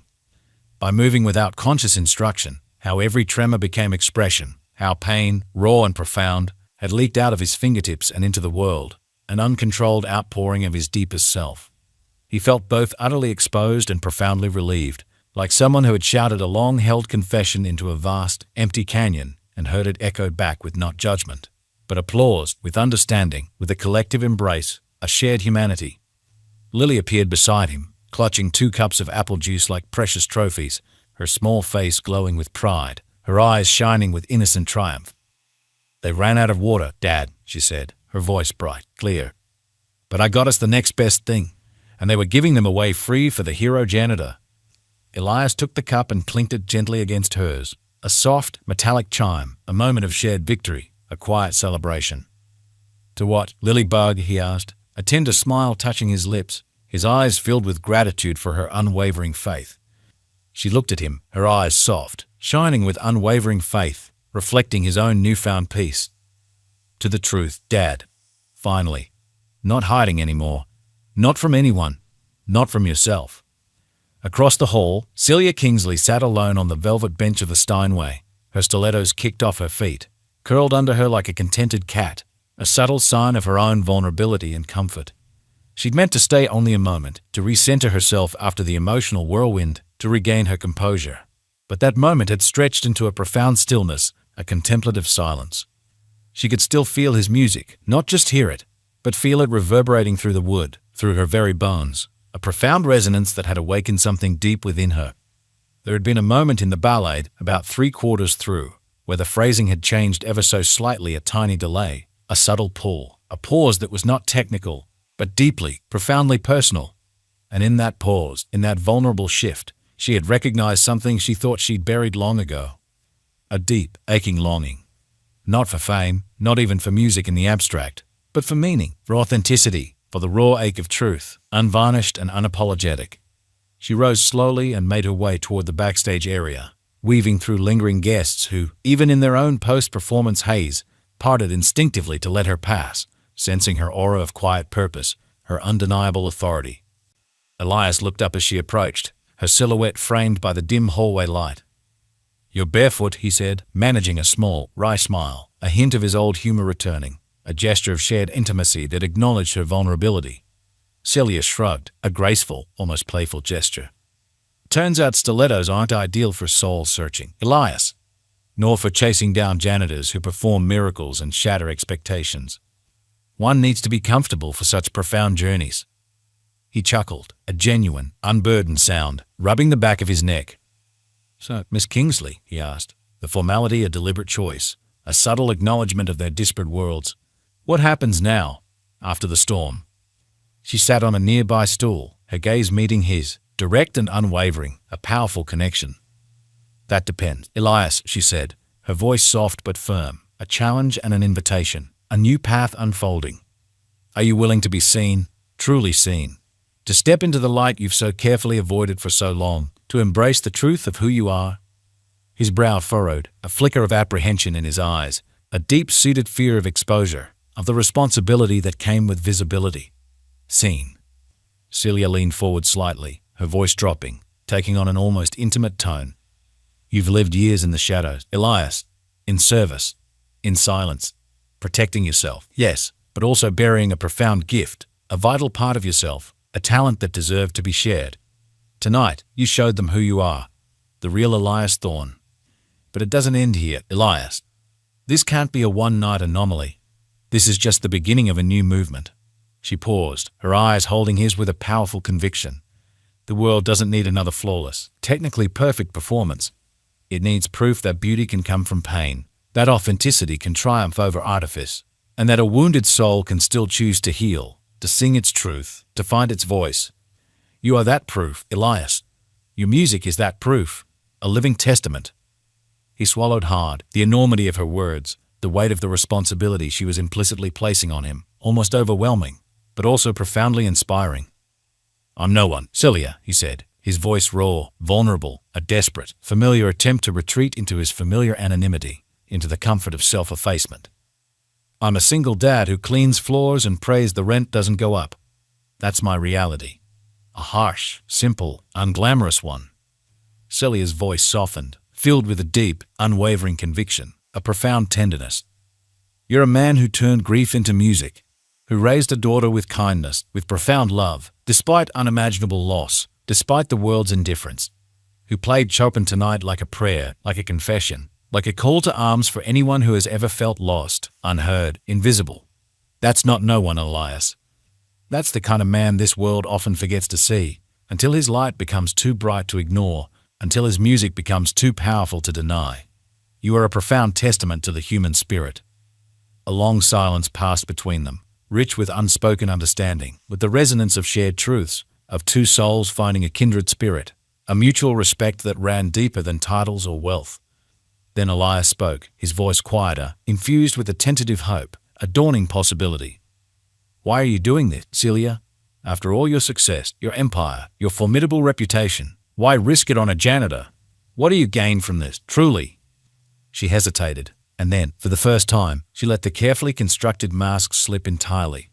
Her formidable CEO persona dissolved, revealing a raw, vulnerable woman beneath, a profound honesty that was breathtaking, disarming. "Because I used to play." "Elias," she said, her voice barely a whisper, filled with the ghosts of her own past, with long-buried dreams and crushing disappointments. Before the boardrooms, before the headlines, before the relentless pursuit of perfection and power, I used to play for myself, for the sheer, unadulterated joy of it, for the pure love of the sound. But I let them take it from me, piece by piece.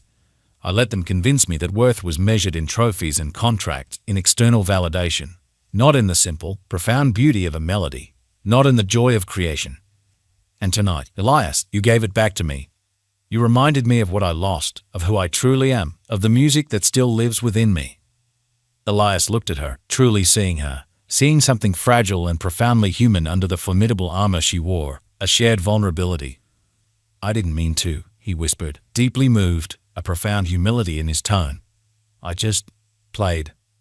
She smiled, a small, radiant smile, filled with grace and unexpected tenderness.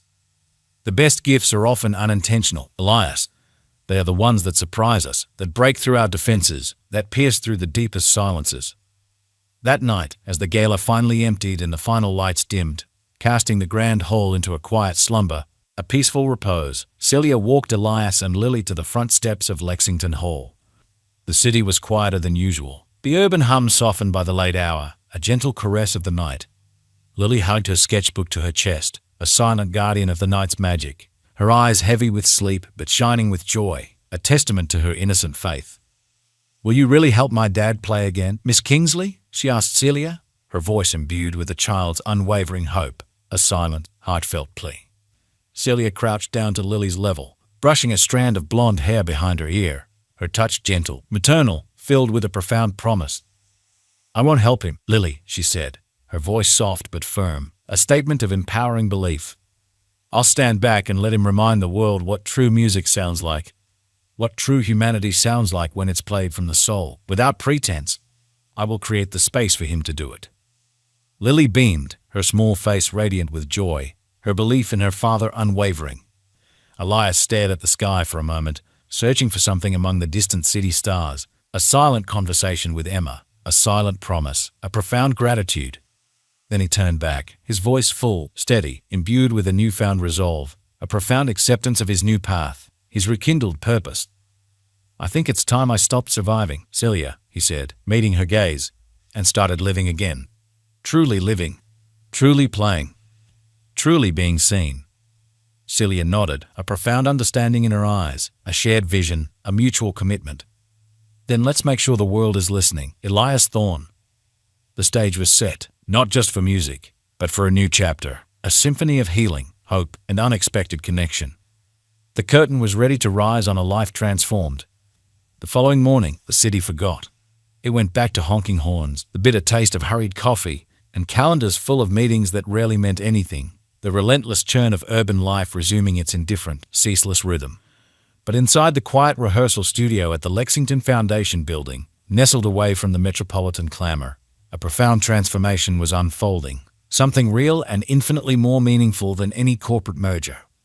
Note by note, breath by breath, a delicate tapestry of sound and emotion was being woven, not just into music, but into a new future. Elias sat at the baby grand in the corner, a smaller, more intimate instrument than the grand Steinway, his hands resting there, fingers splayed across the keys like he was waiting for permission from the past, from Emma, from himself, from the very soul of the wood. It was a silent conversation, a tender reconnection. Celia stood by the large windows, watching sunlight spill through the glass like warm milk, painting golden stripes across the wooden floor, illuminating the dust motes dancing in the air. She wore a crisp navy blouse tucked into slate trousers, professional and composed, but her bare feet were folded beneath her on the carpet, a silent, almost unconscious rebellion against formality, a subtle echo of her own internal reawakening, her own shedding of rigid expectations and corporate armor. Neither of them had spoken for a while. The silence between them wasn't awkward. It was earned. It was the kind of profound silence you only share with people who know how to truly listen, who understand the weight of unspoken words, who can communicate volumes without uttering a sound, simply through presence and shared understanding. "You didn't bring Lily today," Celia said finally, her voice soft, gentle, breaking the comfortable stillness, a hint of playful disappointment in her tone. Elias smiled, a genuine, unburdened smile that reached his eyes, a reflection of a newfound lightness in his spirit. She's at school, Celia. Told her she can't be skipping math just because her dad's a concert legend now. Someone needs to be the voice of reason and responsibility in this household, and it certainly isn't me, not anymore. Celia smirked, a hint of genuine amusement in her eyes. Smart kid. Definitely has a pragmatic streak, a formidable little mind. Elias nodded, his eyes still on the keys, a distant, thoughtful look on his face. Smarter than me, most days. Definitely more grounded. Keeps me honest, keeps me humble. Another pause, longer this time, rich with unspoken history, with the shared understanding of complex emotions. Then Celia asked quietly, her voice imbued with a gentle empathy that revealed her own vulnerability, a question that cut to the core of his being. Do you miss her, Elias? After all these years, after everything? He blinked. She didn't clarify. She didn't have to. The question hung in the air, a profound acknowledgement of his enduring grief, of the woman who had shaped his very being, the phantom limb of his soul. He leaned back from the piano, folding his arms across his chest, the air shifting subtly between them, thick with memory, with the lingering, almost palpable presence of Emma. Every morning, Celia, he said, his voice raw, vulnerable, a confession finally given voice, raw and unvarnished. It's the first thing I feel before I even open my eyes. The ache, not just of her being gone, but of how fast it all happened. How utterly, brutally swift it was. One moment, we were planning Lily's first birthday, laughing over tiny cake designs. The next. He trailed off, the memory still too painful to articulate fully, too searing to revisit without a profound sense of loss. He exhaled slowly, a profound sigh that carried years of sorrow, of unresolved grief, of an unfillable void. Emma and I met at a piano bar. A dive, really, filled with smoke and cheap beer, not the kind of place for a Juilliard student. She hated classical music, said it made her feel like she had to sit up straight, made her feel constrained, stifled, like a gilded bird in a cage. She loved jazz, blues, anything with a raw, improvisational soul, anything that defied convention. But the way she listened when I played, even my most rigid Bach, the way her eyes would close, the gentle sway of her head, the profound understanding in her expression, you'd swear she'd grown up in Vienna, steeped in the grand traditions, a connoisseur of classical form. She taught me how to laugh mid-phrase, how to find the spontaneous beauty in music, how to play with joy again, rather than just technical precision, just rigid adherence to the score. We used to talk about raising Lily with music in her bones, not just her ears, but her very spirit, her innate rhythm, her unique melody. She was going to teach her the joy. I was going to teach her the discipline, the perfect balance, the perfect harmony. He looked down at his hands, his voice dropping to a whisper, heavy with the weight of shattered dreams, of a future irrevocably lost. But she didn't make it past the delivery room, Celia. Complications. A rare, aggressive hemorrhage. Just gone, in a heartbeat, and a piece of me, a fundamental piece of my soul, went with her that day. The music died with her. Celia didn't speak. Her throat tightened, a profound empathy for his unimaginable loss, for the sudden, brutal rupture that had defined his adult life, a pain so deep it resonated with her own buried sorrows. She could almost feel the phantom weight of Emma's absence, the chilling silence it left behind. Elias's voice softened, imbued with a deep, lingering pain, yet tinged with a nascent understanding, a dawning acceptance. I couldn't touch the piano after that. For months, even seeing it made me physically sick, a visceral reaction that turned my stomach. I'd hear a chord, a melody, and feel like I was betraying her, enjoying something we were supposed to share, celebrating when all I felt was an unbearable emptiness, a crushing void. So I boxed it up, sold everything that reminded me too starkly of our old life, our shared dreams, our beautiful future. I took the first job I could find. Fixed floors, cleaned bathrooms, anything to numb the pain, to escape the memories, to disappear. Nobody expects anything from a janitor. That was the point. The anonymity was a shield, a self-imposed prison I built around my shattered heart, a fortress against further hurt. But music stayed in your hands. Elias, Celia whispered, her gaze fixed on his strong, calloused fingers, seeing beyond the scars, to the enduring artistry that still resided within him. It lived in your muscle memory, in the silent pathways of your heart. It was a part of you that refused to be silenced, even when you tried to bury it, even when you tried to kill it. Elias nodded, a faint, bittersweet smile touching his lips, a profound understanding. Like a scar, a deep, indelible scar. A beautiful, painful scar that reminds you of what you survived, of the love that once was. He turned his head toward her, his gaze direct, earnest, inviting her to share her own truths. "You know," he said, his voice thoughtful, "people think silence is absent, Celia. An emptiness, a void. But sometimes it's full of everything you're too scared to say, too afraid to confront.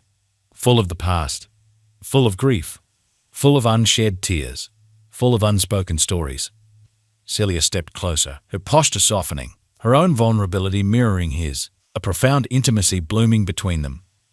"My silence wasn't grief, Elias," she said, her voice low, a profound confession of her own, revealing a long-held secret, a deep, personal wound.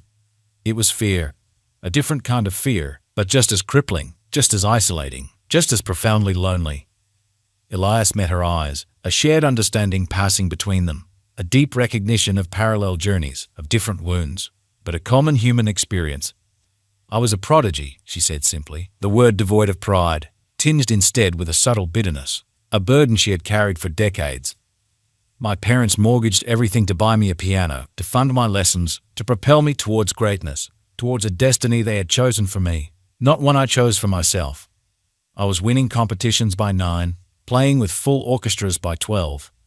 But every note I played felt like I was earning a love that could be taken back at any moment, a love conditional on my performance, on my perfection. Every performance was a test, a desperate, terrifying attempt to prove my worth, to earn my place, to justify their sacrifices."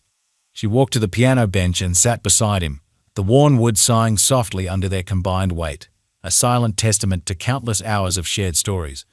Her tone was quieter now, laced with a raw vulnerability that was startling, disarming. "I lost a major international competition at 16. A single, almost imperceptible mistake in the final movement. A note held too long. A moment of hesitation. My mother, cold and unforgiving, didn't speak to me for 3 weeks, a brutal, silent punishment that cut deeper than any physical pain.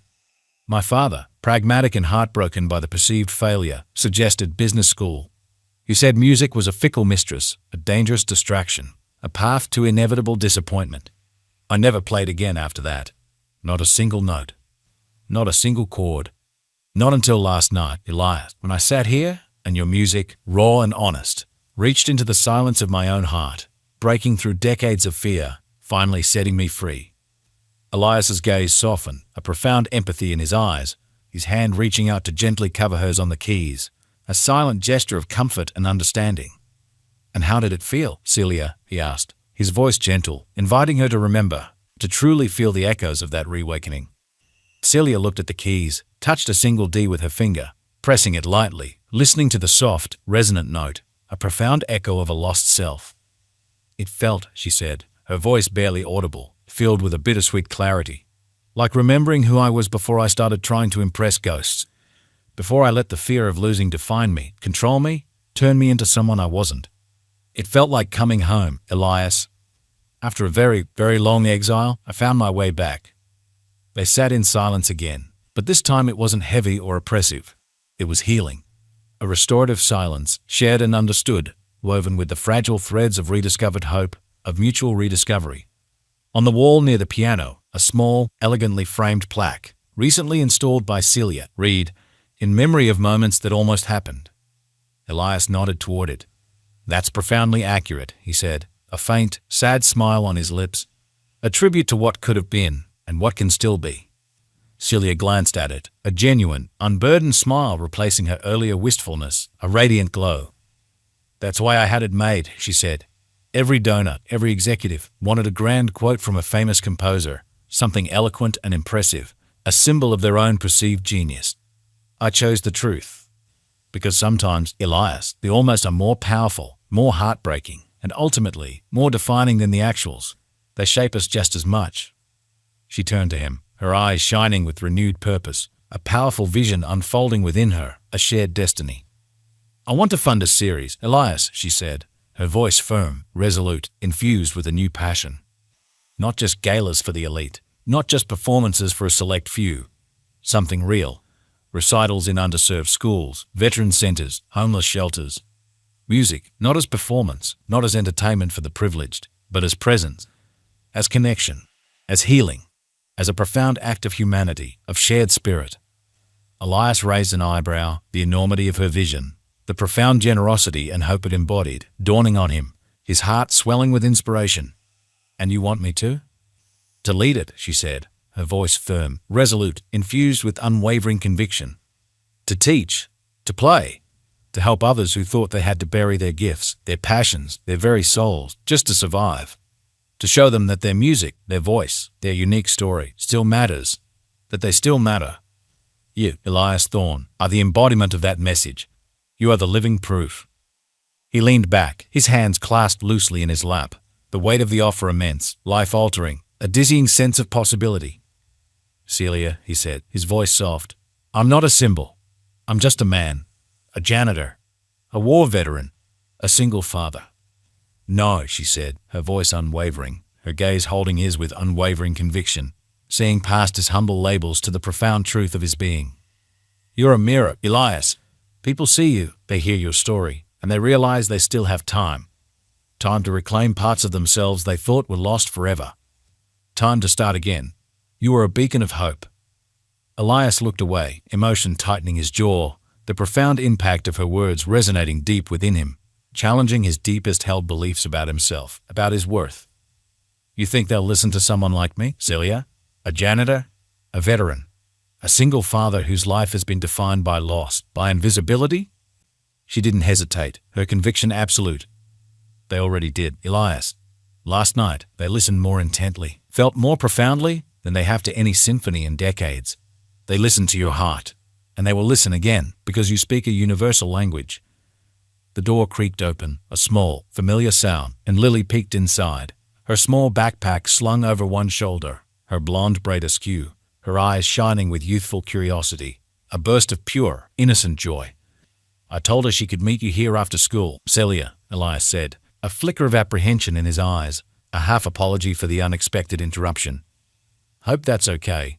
I forgot to mention it in my excitement." Celia smiled warmly, her formidable persona momentarily softened by the child's presence, a genuine warmth radiating from her. "Of course, Elias.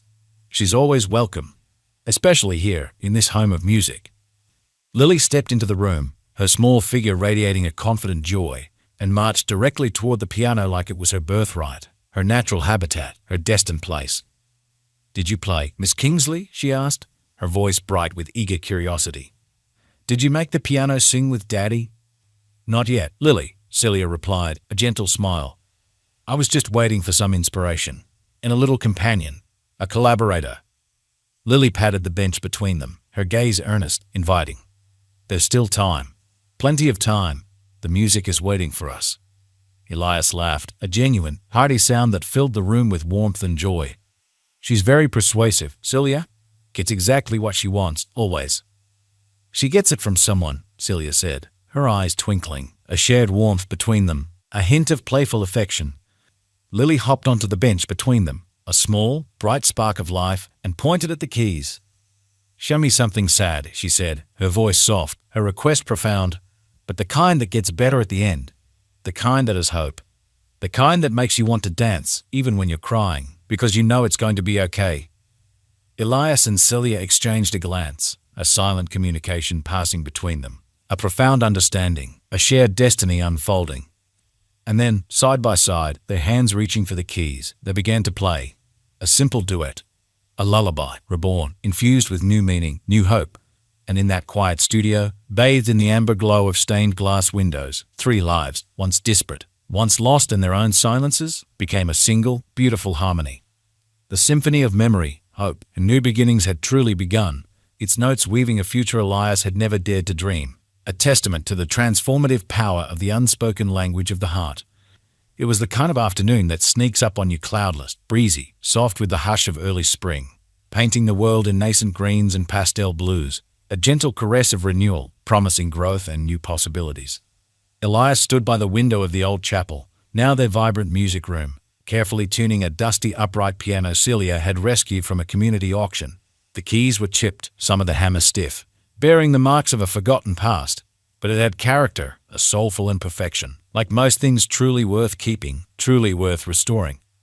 It hummed with a quiet history, awaiting new melodies, new stories. Celia was kneeling beside a bookshelf, her long fingers deftly rearranging old binders filled with sheet music, carefully categorized by composer and era, her work as meticulous here as in any boardroom, a testament to her dedication to their shared vision.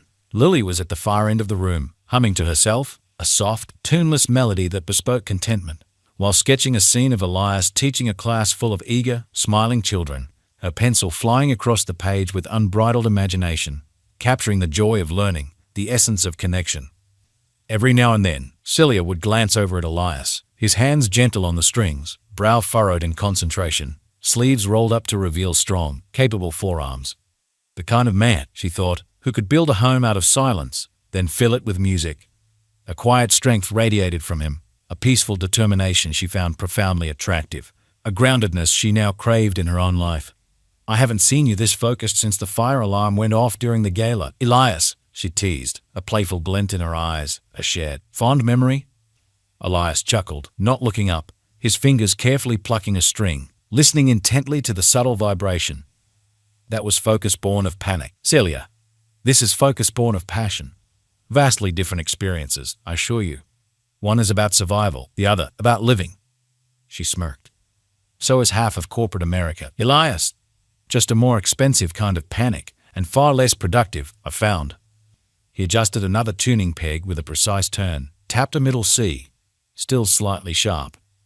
"I used to fix pianos for money in college," he said, a distant memory surfacing, a hint of nostalgia in his voice, a glimpse into his past struggles. "Couldn't afford proper lessons, couldn't justify the expense, so I traded repairs for practice time. Always found a way to be around the music, to feel its presence, to keep it alive within me." Celia stood and dusted off her hands, a fine film of paper dust clinging to her fingers, a tangible reminder of the quiet work being done, the layers of history being uncovered. "So, you've always been building things with your hand, Elias. Mending, creating, restoring. Not just instruments, but perhaps also souls, bringing them back to life." Elias shrugged, a casual gesture that nonetheless conveyed a deep truth, a profound understanding of his own intrinsic nature. "It's what I do. If it's broken, I try to listen. To what it needs, to what it's trying to say, even if it's just a creak or a muffled tone, a silent plea." She tilted her head, her gaze thoughtful, perceptive, seeing beyond the literal. "You listen to things differently, don't you, Elias? To people, to instruments, to silence itself. You hear the subtext, the unspoken truths." He looked up now, meeting her gaze, his eyes holding a profound depth, an ancient wisdom, a quiet invitation. "I listen to what's not being said, Celia. To the pauses, to the echoes, to the spaces between the words. That's where the real truth often resides. That's where the heart speaks loudest." The air shifted between them, thick with unspoken understanding, with a silent recognition of shared sensitivity, of kindred spirits drawn together by an invisible current. Their eyes met and held for a heartbeat too long, a moment pregnant with unspoken emotion, a subtle acknowledgement of the deeper connection blossoming between them, a new kind of resonance that hummed with possibility. Later that evening, after Lily had gone home with Elias's kind neighbor, Miss Rodriguez, Celia lingered. They sat side by side on the old piano bench, the worn wood a testament to countless hours of music, sipping warm tea from mismatched mugs, the comfortable weight of shared experience between them. The silence between them no longer a void, no longer heavy with unspoken grief or fear, but a comfortable, resonant presence, filled with understanding and a burgeoning tenderness. Elias looked down at the keys, his fingers tracing phantom melodies on the ivory, a silent contemplation of his past and present. "You know, Celia," he said, his voice soft, contemplative, a profound honesty in his tone, "I used to think playing again would feel like betrayal, like I was moving on too quickly from Emma, from our life together, disrespecting her memory, forgetting her." Celia turned to him, her posture open, inviting him to share, her gaze empathetic, reflecting his own vulnerability. He nodded. "But I've started to realize something. Maybe playing again doesn't mean I'm letting go. Maybe it means I'm remembering differently. Remembering with joy, with gratitude, not just with pain and longing. Carrying her spirit forward, not burying it. Honoring our love in a new way." He looked at her, his voice quieter now, imbued with a profound, hard-won wisdom, a deep peace. "Grief used to feel like the price I paid to keep her close, to honor her memory, a constant, heavy companion. But now it feels like the soil something new could grow from. Something beautiful, something hopeful, a testament to her enduring love, not its end, but its transformation. Celia didn't speak. Instead, she reached for his hand. Slowly, not dramatically, but with a profound, quiet certainty, like someone placing their palm on a quiet truth, a gentle affirmation of his journey, a silent promise. Elias didn't flinch. He looked down at their intertwined hands, then up at her, a profound question, a gentle teasing, in his eyes, a playful accusation. "You keep doing that," he murmured, a soft, amused accusation, a hint of vulnerability. "Doing what, Elias?" Catching me mid-sentence, anticipating my thoughts, knowing what I'm about to say even before I do. It's unnerving and also incredibly comforting. I didn't even know I was speaking half the time, but you heard it. You always hear it. She smiled, a tender, knowing smile that illuminated her face, a reflection of their deep connection. "And you keep doing this," she said, her thumb gently stroking the back of his hand, mirroring his earlier gesture, a reciprocal tenderness. "What?" "Reminding me who I was before I got good at pretending I wasn't lonely. Before I convinced myself that success and power were enough to fill the void, to silence the longing. Before I let the world define my worth." They stayed that way for a long while, hands entwined over the quiet keys, the city dimming outside, its relentless noise receding into the background, becoming a distant, soothing hum. No grand declarations, no sweeping romantic gestures, just the slow, steady rhythm of trust forming between two hearts that thought they were finished writing music. This was a new prelude, a quiet, hopeful beginning, a symphony of unspoken understanding, building the future, note by note. The next morning, Elias woke up early. The air in his small apartment was still, imbued with a crisp scent of dawn, a promise of a new day, a fresh start. Lily was asleep in the next room, her soft, even breaths a comforting lullaby, a tangible reminder of the love that grounded him, that gave his life meaning. He walked to his small kitchen, poured a mug of coffee, its rich aroma filling the quiet space, awakening his senses, and sat at the dining table with his old, leather-bound music journal. He flipped through sketches of melodies, half-finished songs, annotations in faded ink, a testament to a life interrupted, a creative spirit temporarily silenced. On the last page, blank until now, he wrote a new title, Second Movement, for the echoes that stay. Below it, just one line of music, gentle, unresolved, waiting to be explored, waiting to be brought to life. A melody of quiet hope, of resilience, of new possibilities, a promise to himself and to Emma. That evening, Celia invited him to her apartment for dinner. It wasn't a penthouse. It was a minimalist two-bedroom tucked above a charming bookstore in Brooklyn Heights, a sanctuary away from her corporate empire, a place of personal refuge. Wooden floors, old radiators that hissed softly with warmth, books stacked in corners like furniture, spilling onto every available surface, a testament to a rich inner life, a profound intellectual curiosity. Elias looked around, genuinely surprised by the warmth, the lived-in quality of the space, the subtle signs of a hidden personality, a softness he hadn't expected from the formidable CEO. "I pictured you in a glass box, Celia," he confessed, a wry smile on his face. "With panoramic views of Manhattan, all chrome and stark angles, a fortress of solitude, unapproachable." She smirked, a playful glint in her eyes, a rare moment of unguarded humor, of shared intimacy. "I spend my days being watched, Elias, judged, evaluated, performing. I come here to disappear, to just be, to shed the armor, to be vulnerable." He looked at the space warm, lived in, real, a sanctuary. "You disappear beautifully, Celia," he said, his voice soft, sincere, a genuine compliment, a profound observation. She raised an eyebrow, a flicker of something unreadable in her eyes, a subtle vulnerability.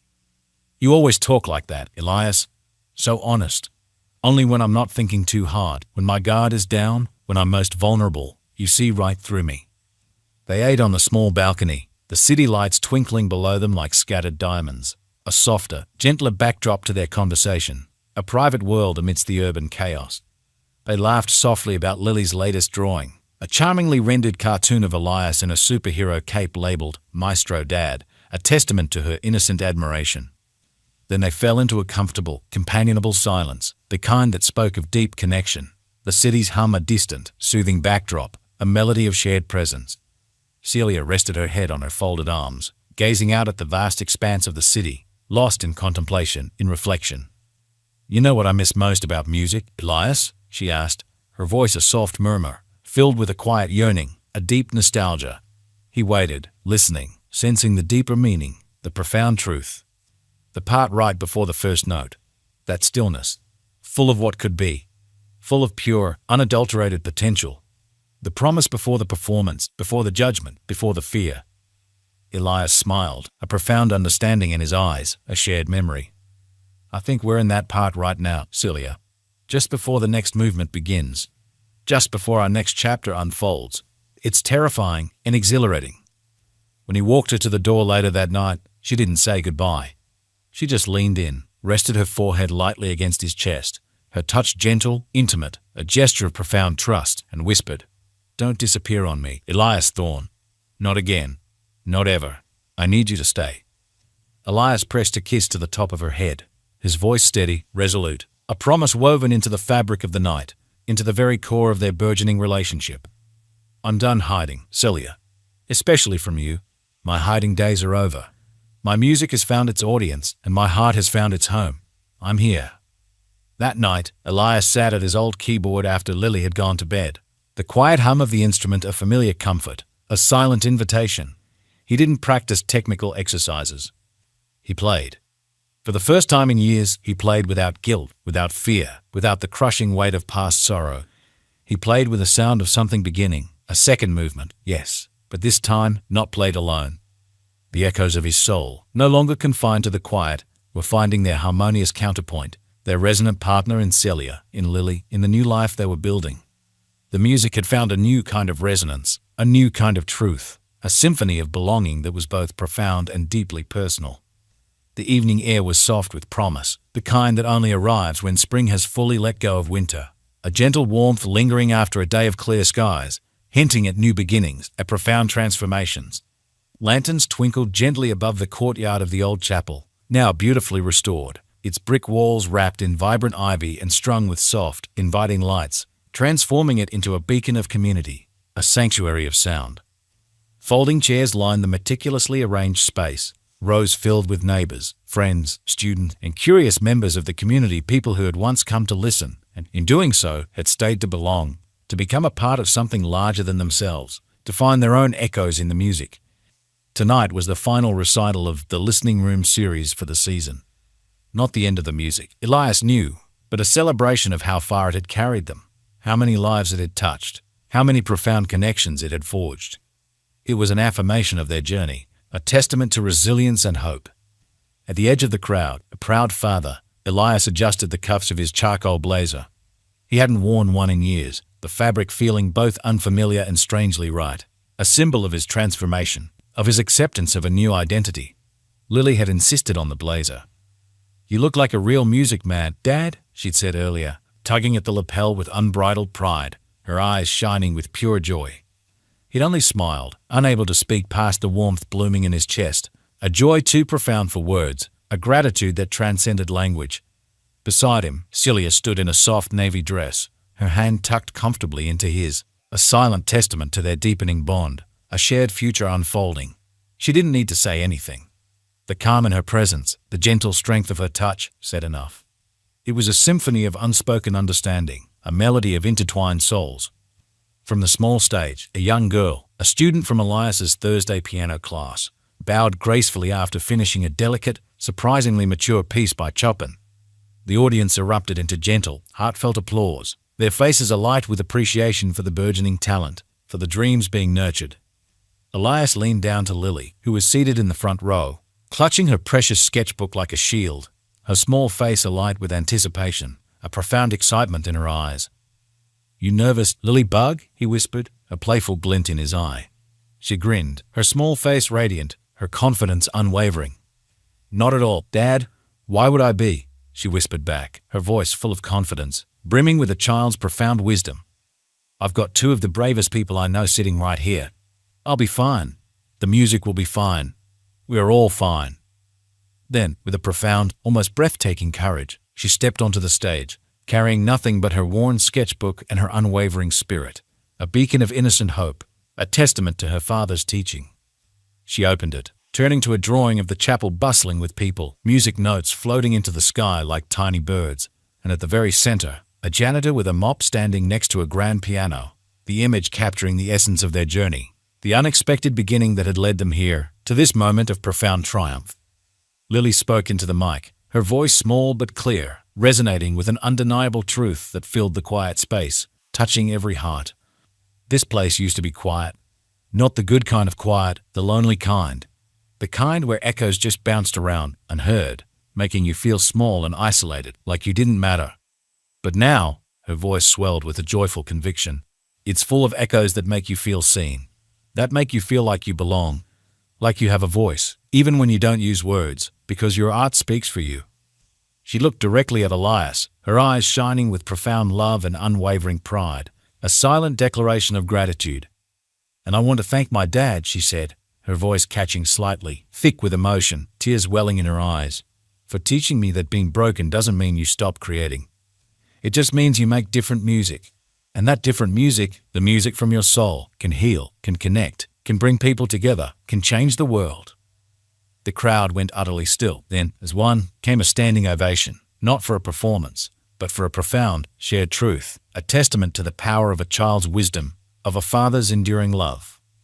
Later, as the crowd dispersed, their voices a soft, contented hum, the gentle buzz of satisfied conversation, Elias sat at the old piano alone for a moment, letting the echoes of Lily's words settle in his heart, a profound sense of gratitude and overwhelming love washing over him. Celia walked up quietly, carrying 2 glasses of sparkling apple cider, the bubbles catching the soft light, reflecting the joy in the air, a silent celebration. "For the maestro," she said, handing him one, a warm smile on her lips, a playful acknowledgement of his journey, of his new title. He raised it in a mock toast, a tender, knowing gesture. "To outliving the mop jokes, to proving them all wrong, to finding my way back." She laughed, a low, melodic sound, then grew serious, her gaze thoughtful, perceptive, filled with a deep understanding. "Do you ever think about what would have happened if you hadn't spoken up that night in the auditorium, Elias? If you'd let them laugh and just walked away, retreated into the shadows, into your silence, into oblivion?" He ran a hand over the smooth keys, a familiar comfort, a silent connection to his past and future. "Every day, Celia," he said, his voice soft, introspective, imbued with profound honesty. "But I think the real miracle wasn't that I spoke. It's that someone listened, that you listened, that Lily listened, that we listened to each other, to the unspoken truths. That's where the change truly began." Celia leaned against the piano, her presence a comforting anchor, her eyes fixed on his, a profound connection. "I think we're all waiting to be heard, Elias. Sometimes we just don't know what we sound like anymore. We've been silenced by life, by expectations, by our own fears, for so long that we forget our own melody." Elias looked up at her, his eyes steady, profound, filled with a new understanding, a deep appreciation. "You brought me back to music, Celia. You gave me a platform, a purpose, a reason to play again. But more than that, you reminded me how to be brave, quietly, how to live authentically, how to love again, fully and without fear." She didn't answer with words. She just reached into her coat pocket and pulled out a small, square velvet box. Elias blinked, a flicker of surprise in his eyes, a dawning curiosity. "Before you panic," she said quickly, a playful glint in her eyes, a tender smile. "It's not what you think. Not yet, anyway. Consider it an investment in our future." She opened it. Inside was a vintage metronome, its polished wood gleaming, beautifully engraved on the side. "To the man who made time meaningful again. See?" Elias exhaled, a profound, heartfelt sigh, tears welling in his eyes, overwhelmed by the depth of her gesture, the understanding it conveyed. Touched beyond words, "Celia, truly, this means everything. More than any award, any recognition." He ran his fingers over the inscription, his voice thick with emotion. "I thought I was keeping time, holding things together, just surviving. Just marking the seconds until the pain passed, until life ended." Celia smiled, a gentle, knowing smile, a profound tenderness in her eyes. "And now?" Elias looked around the chapel, at the community members lingering, Lily laughing with her friends, the gentle hum of new life blooming, filling the space with warmth and joy, with the promise of countless future melodies. "Now," he said, his gaze meeting Celia's, his voice filled with a profound contentment, "I think I'm playing the life I always hoped for, the life Emma dreamed for us, the life I didn't think was possible anymore. a life full of music and love and belonging. As the final moment of the night approached, Elias took the stage one last time. He stood alone, the lights low, the hush in the air almost sacred, pregnant with anticipation, a profound reverence. "I've been called many things," he began, his voice calm, clear, resonant with a quiet dignity that filled the chapel, touching every soul present.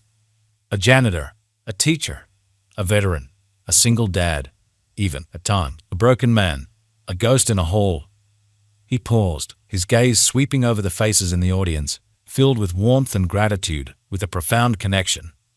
"But tonight," he said, his voice gaining strength, conviction, "I just want to be a song, a melody of hope, of healing, of resilience, a testament to the power of human spirit, to the beauty of second chances."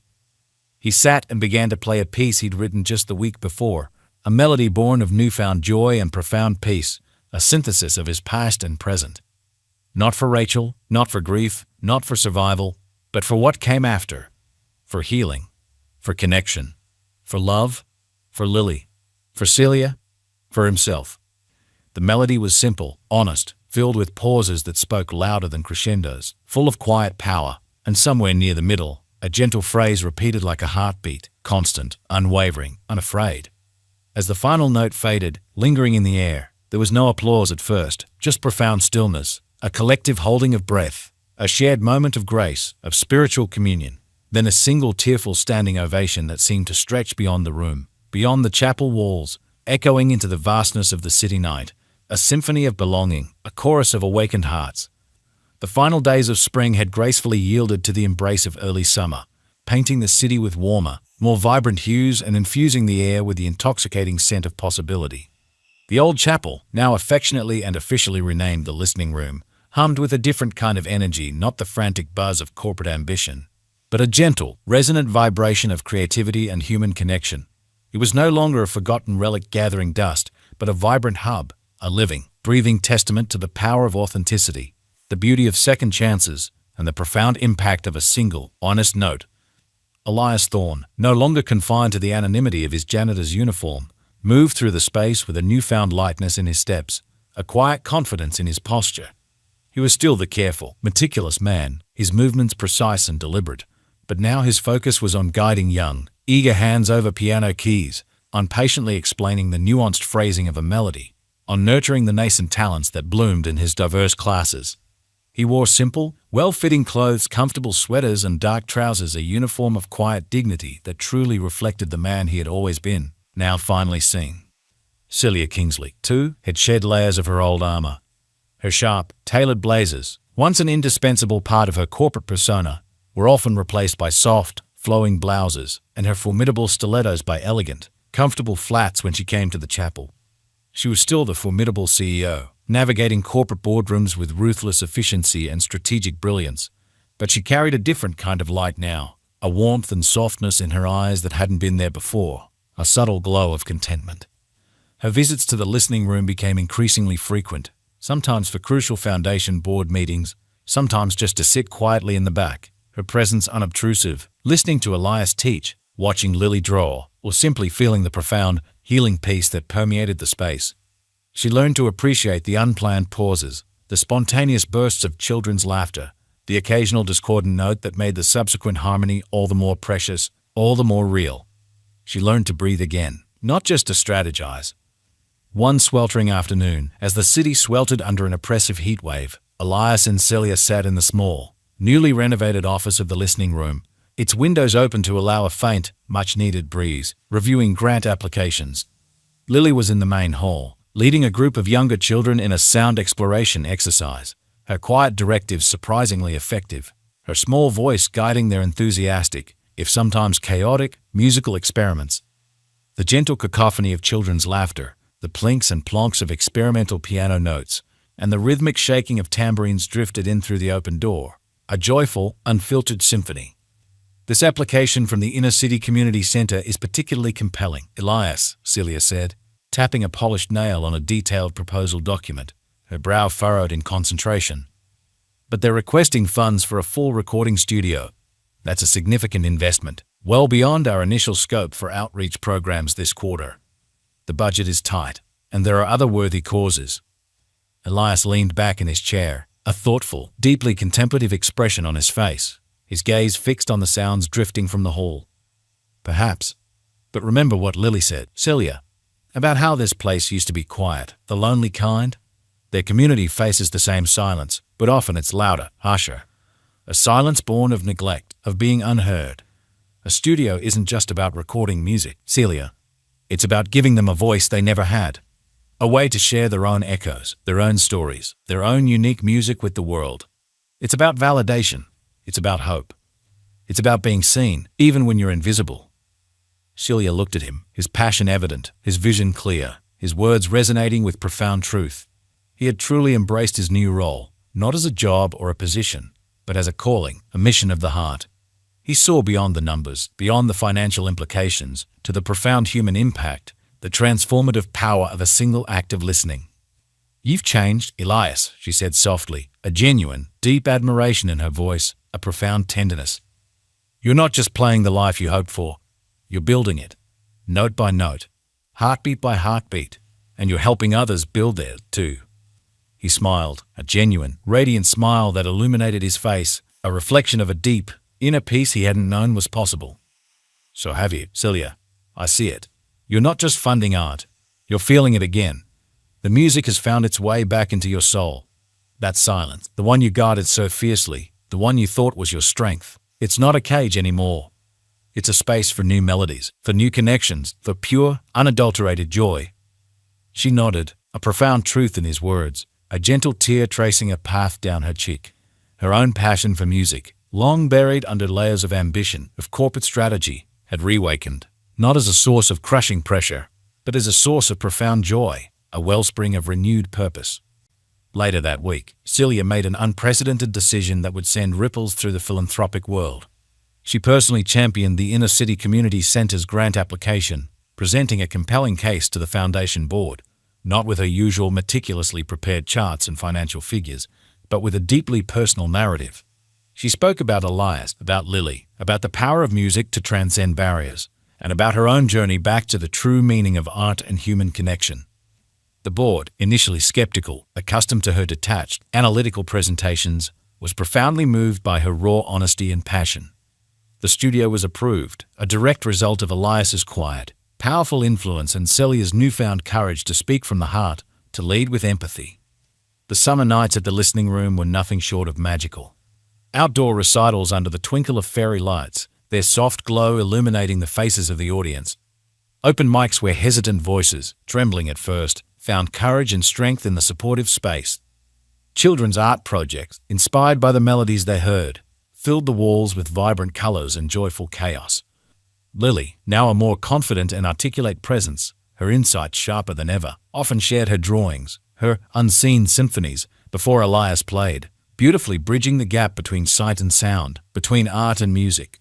She was still quiet at times, but her silence was now a profound strength, a contemplative space from which her unique observations flowed, a wellspring of creativity.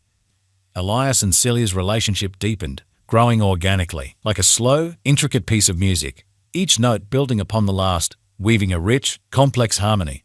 There were no grand pronouncements, no dramatic, cinematic gestures, just quiet evenings on Celia's balcony, sharing stories, dreams, and comfortable silences. Mismatched mugs of tea, Lily's latest, often whimsical drawings, and the easy rhythm of two souls finally finding their harmonious counterpoint, their perfect partner. Elias learned to lean into her formidable strength, to appreciate her sharp intellect, and Celia learned to soften into his gentle steadfastness, his profound empathy, his unwavering kindness. They had found in each other a resonance that transcended their pasts, a future built not on ambition or expectation, but on shared purpose, mutual respect, and a profound, unspoken love that vibrated with authenticity. One warm evening, as the first fireflies of summer danced in the courtyard, their tiny lights blinking in the deepening twilight, Lily asked Elias a question that made his heart swell with an almost unbearable tenderness. "Dad," she said, her voice soft, her eyes fixed on him with an earnest, innocent curiosity, "do you think it's possible to have two moms? One in the sky and one who makes the piano sing with you and helps you make music for everyone?" Elias knelt down, his eyes tender, filled with profound love and a dawning, beautiful acceptance. "Yes, Lily Bug," he whispered, a profound sense of peace washing over him, a deep contentment. I think it's more than possible. I think it's the most beautiful thing in the world. Your mom in the sky, Emma, she would be so incredibly happy. She'd be smiling that bright, beautiful smile of hers right now, looking down at us with so much love and pride.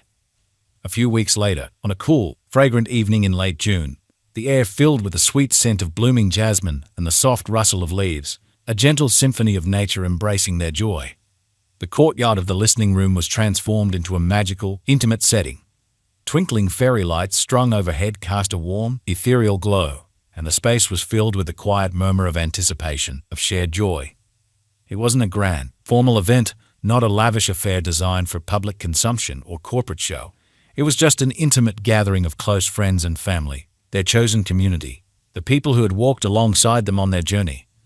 Lily, radiant in a pale pink dress, her blonde hair adorned with a single, delicate cherry blossom, carried a small basket of rose petals, her eyes shining with unadulterated joy, a tangible symbol of her happiness. She watched with a profound sense of belonging as Elias, handsome and radiant in his charcoal blazer, turned to Celia, who stood beside him in a soft navy dress, her hand tucked comfortably into his, a picture of quiet strength and radiant love. When Elias spoke, his voice, usually so calm and measured, caught with emotion, a profound tenderness in his gaze, a lifetime of unspoken longing finally finding its voice, clear and true. "You know, Celia," he began, a gentle teasing in his tone, his eyes crinkling at the corners, filled with profound affection. "For a woman who built a business empire from nothing, who commanded boardrooms with a single glance, who seemed to conquer every challenge, it took you an awfully long time to let someone truly love you. To let me love you. I honestly thought I'd lost my chance at a love like this, that it was a gift only given once." She raised an eyebrow, her smile soft, knowing, full of profound affection, her eyes shining with reciprocal love, a beautiful reflection of his own.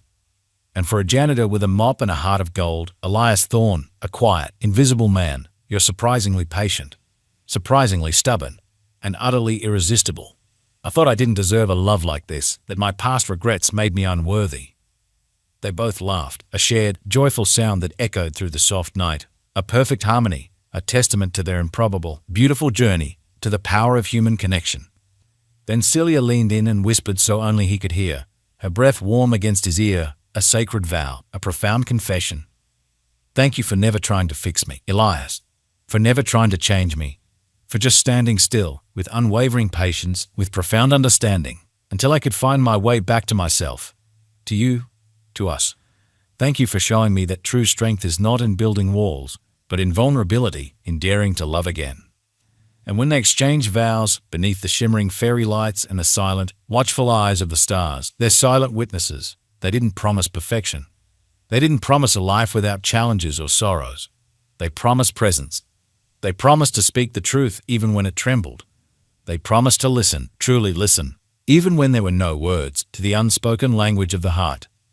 Lily cheered as they kissed, her small voice a burst of pure, unadulterated joy, her arms thrown wide in celebration, a symbol of their complete, beautiful family, finally whole. Then she looked up at the vast, star-filled sky and whispered, a secret shared with the universe, with a mother who was always watching. "Mama Emma, Mama Celia, Daddy, me, we're all home." Mama found her voice, and her heart, too, and now we're a symphony. That night, under the silent, watchful gaze of the moon, Haruko stood beside Elias in the yard, his arm wrapped securely around her waist, watching Lily chase fireflies barefoot, her laughter ringing out like tiny, enchanted bells, filling the air with pure delight. "Did you ever think," she said softly, leaning her head against his shoulder, her voice filled with wonder, a profound reflection, that a spilled bucket in a hotel hallway, a moment of awkward silence, would lead to all this, to a new life, to a family built on such unexpected, beautiful foundations, to a new kind of symphony, one played from the heart? Elias slipped his arm around her waist, pulling her closer, his embrace warm and strong, a steady anchor in a world that had once felt so chaotic and uncertain. "I've stopped being surprised by what happens when people stay, Celia, when they choose kindness over convenience, when they dare to truly see each other, to listen to the echoes of their hearts, and to be brave enough to be vulnerable. That's where the real magic happens. That's where life truly begins." She looked up at him, her eyes shining with unshed tears, reflecting the starlight, a profound serenity in their depth. "And you, Elias, what are you still searching for, now that you've found so much? now that your music fills the world." He smiled, a deep, contented smile, his heart utterly full, overflowing with gratitude and love. "Honestly, Celia, I think I found it. It wasn't a place or a plan or a title or a grand achievement. It was this, us. A home built not on loud pronouncements, but on quiet truths. A home built on love, on shared music, on the courage to be seen, to be heard, to be truly present." She leaned her head against his shoulder, finding her anchor, finding her peace, her true home, her final resolution. They stood in silence, not the heavy, isolating kind, but the kind that fills you, the kind that expands the heart and grounds the soul. And in that quiet, Celia finally understood something profound. The deepest connections don't always need a voice. Sometimes love is the language that speaks when everything else falls away. It is the loudest, most undeniable truth of all, an unseen symphony of life playing eternally. And just like that, Elias Thorne, the janitor who learned to listen, Lily Thorne, the quiet girl who found her voice, and Celia Kingsley, the powerful woman who had forgotten how to feel, found their way home. Sometimes it takes just one act of kindness, one person who chooses to stay, and a quiet love that refuses to give up, to change everything. Their lives, once disparate melodies, had woven together into an unseen symphony, a profound, enduring harmony that resonated with the loudest truth of all, the music of human connection, played from the depths of the soul. With the silent hands, rediscovered her voice and her passion, and Lily Thorne, the daughter who believed in second chances, found her complete family. They stayed in the music. They stayed with each other. They stayed in the kind of love that isn't loud but lasts. Because some stories don't end. They just change key. They evolve. They expand. And when they do, they finally sound like home. A profound, enduring harmony that resonated with the loudest truth of all, the unseen symphony of life, played in the quiet spaces between heartbeats. If this story has touched your heart, even just a little, take a moment. Breathe deeply and feel it, because sometimes the most powerful symphonies are born from silence, and the most extraordinary lives begin with the courage to start over. Now, I'd love to hear from you. Where in the world are you watching from? And which part of Elias and Celia's journey resonated with you the most? Share your thoughts in the comments below. Your words inspire more than you realize. If you believe in stories that heal, uplift, and remind us of the quiet strength in ordinary people, hit the subscribe button so you don't miss what's coming next. And from the bottom of my heart, thank you for following. Your time, presence, and kindness mean so much to me. Until the next story, stay kind, stay courageous, and never stop listening.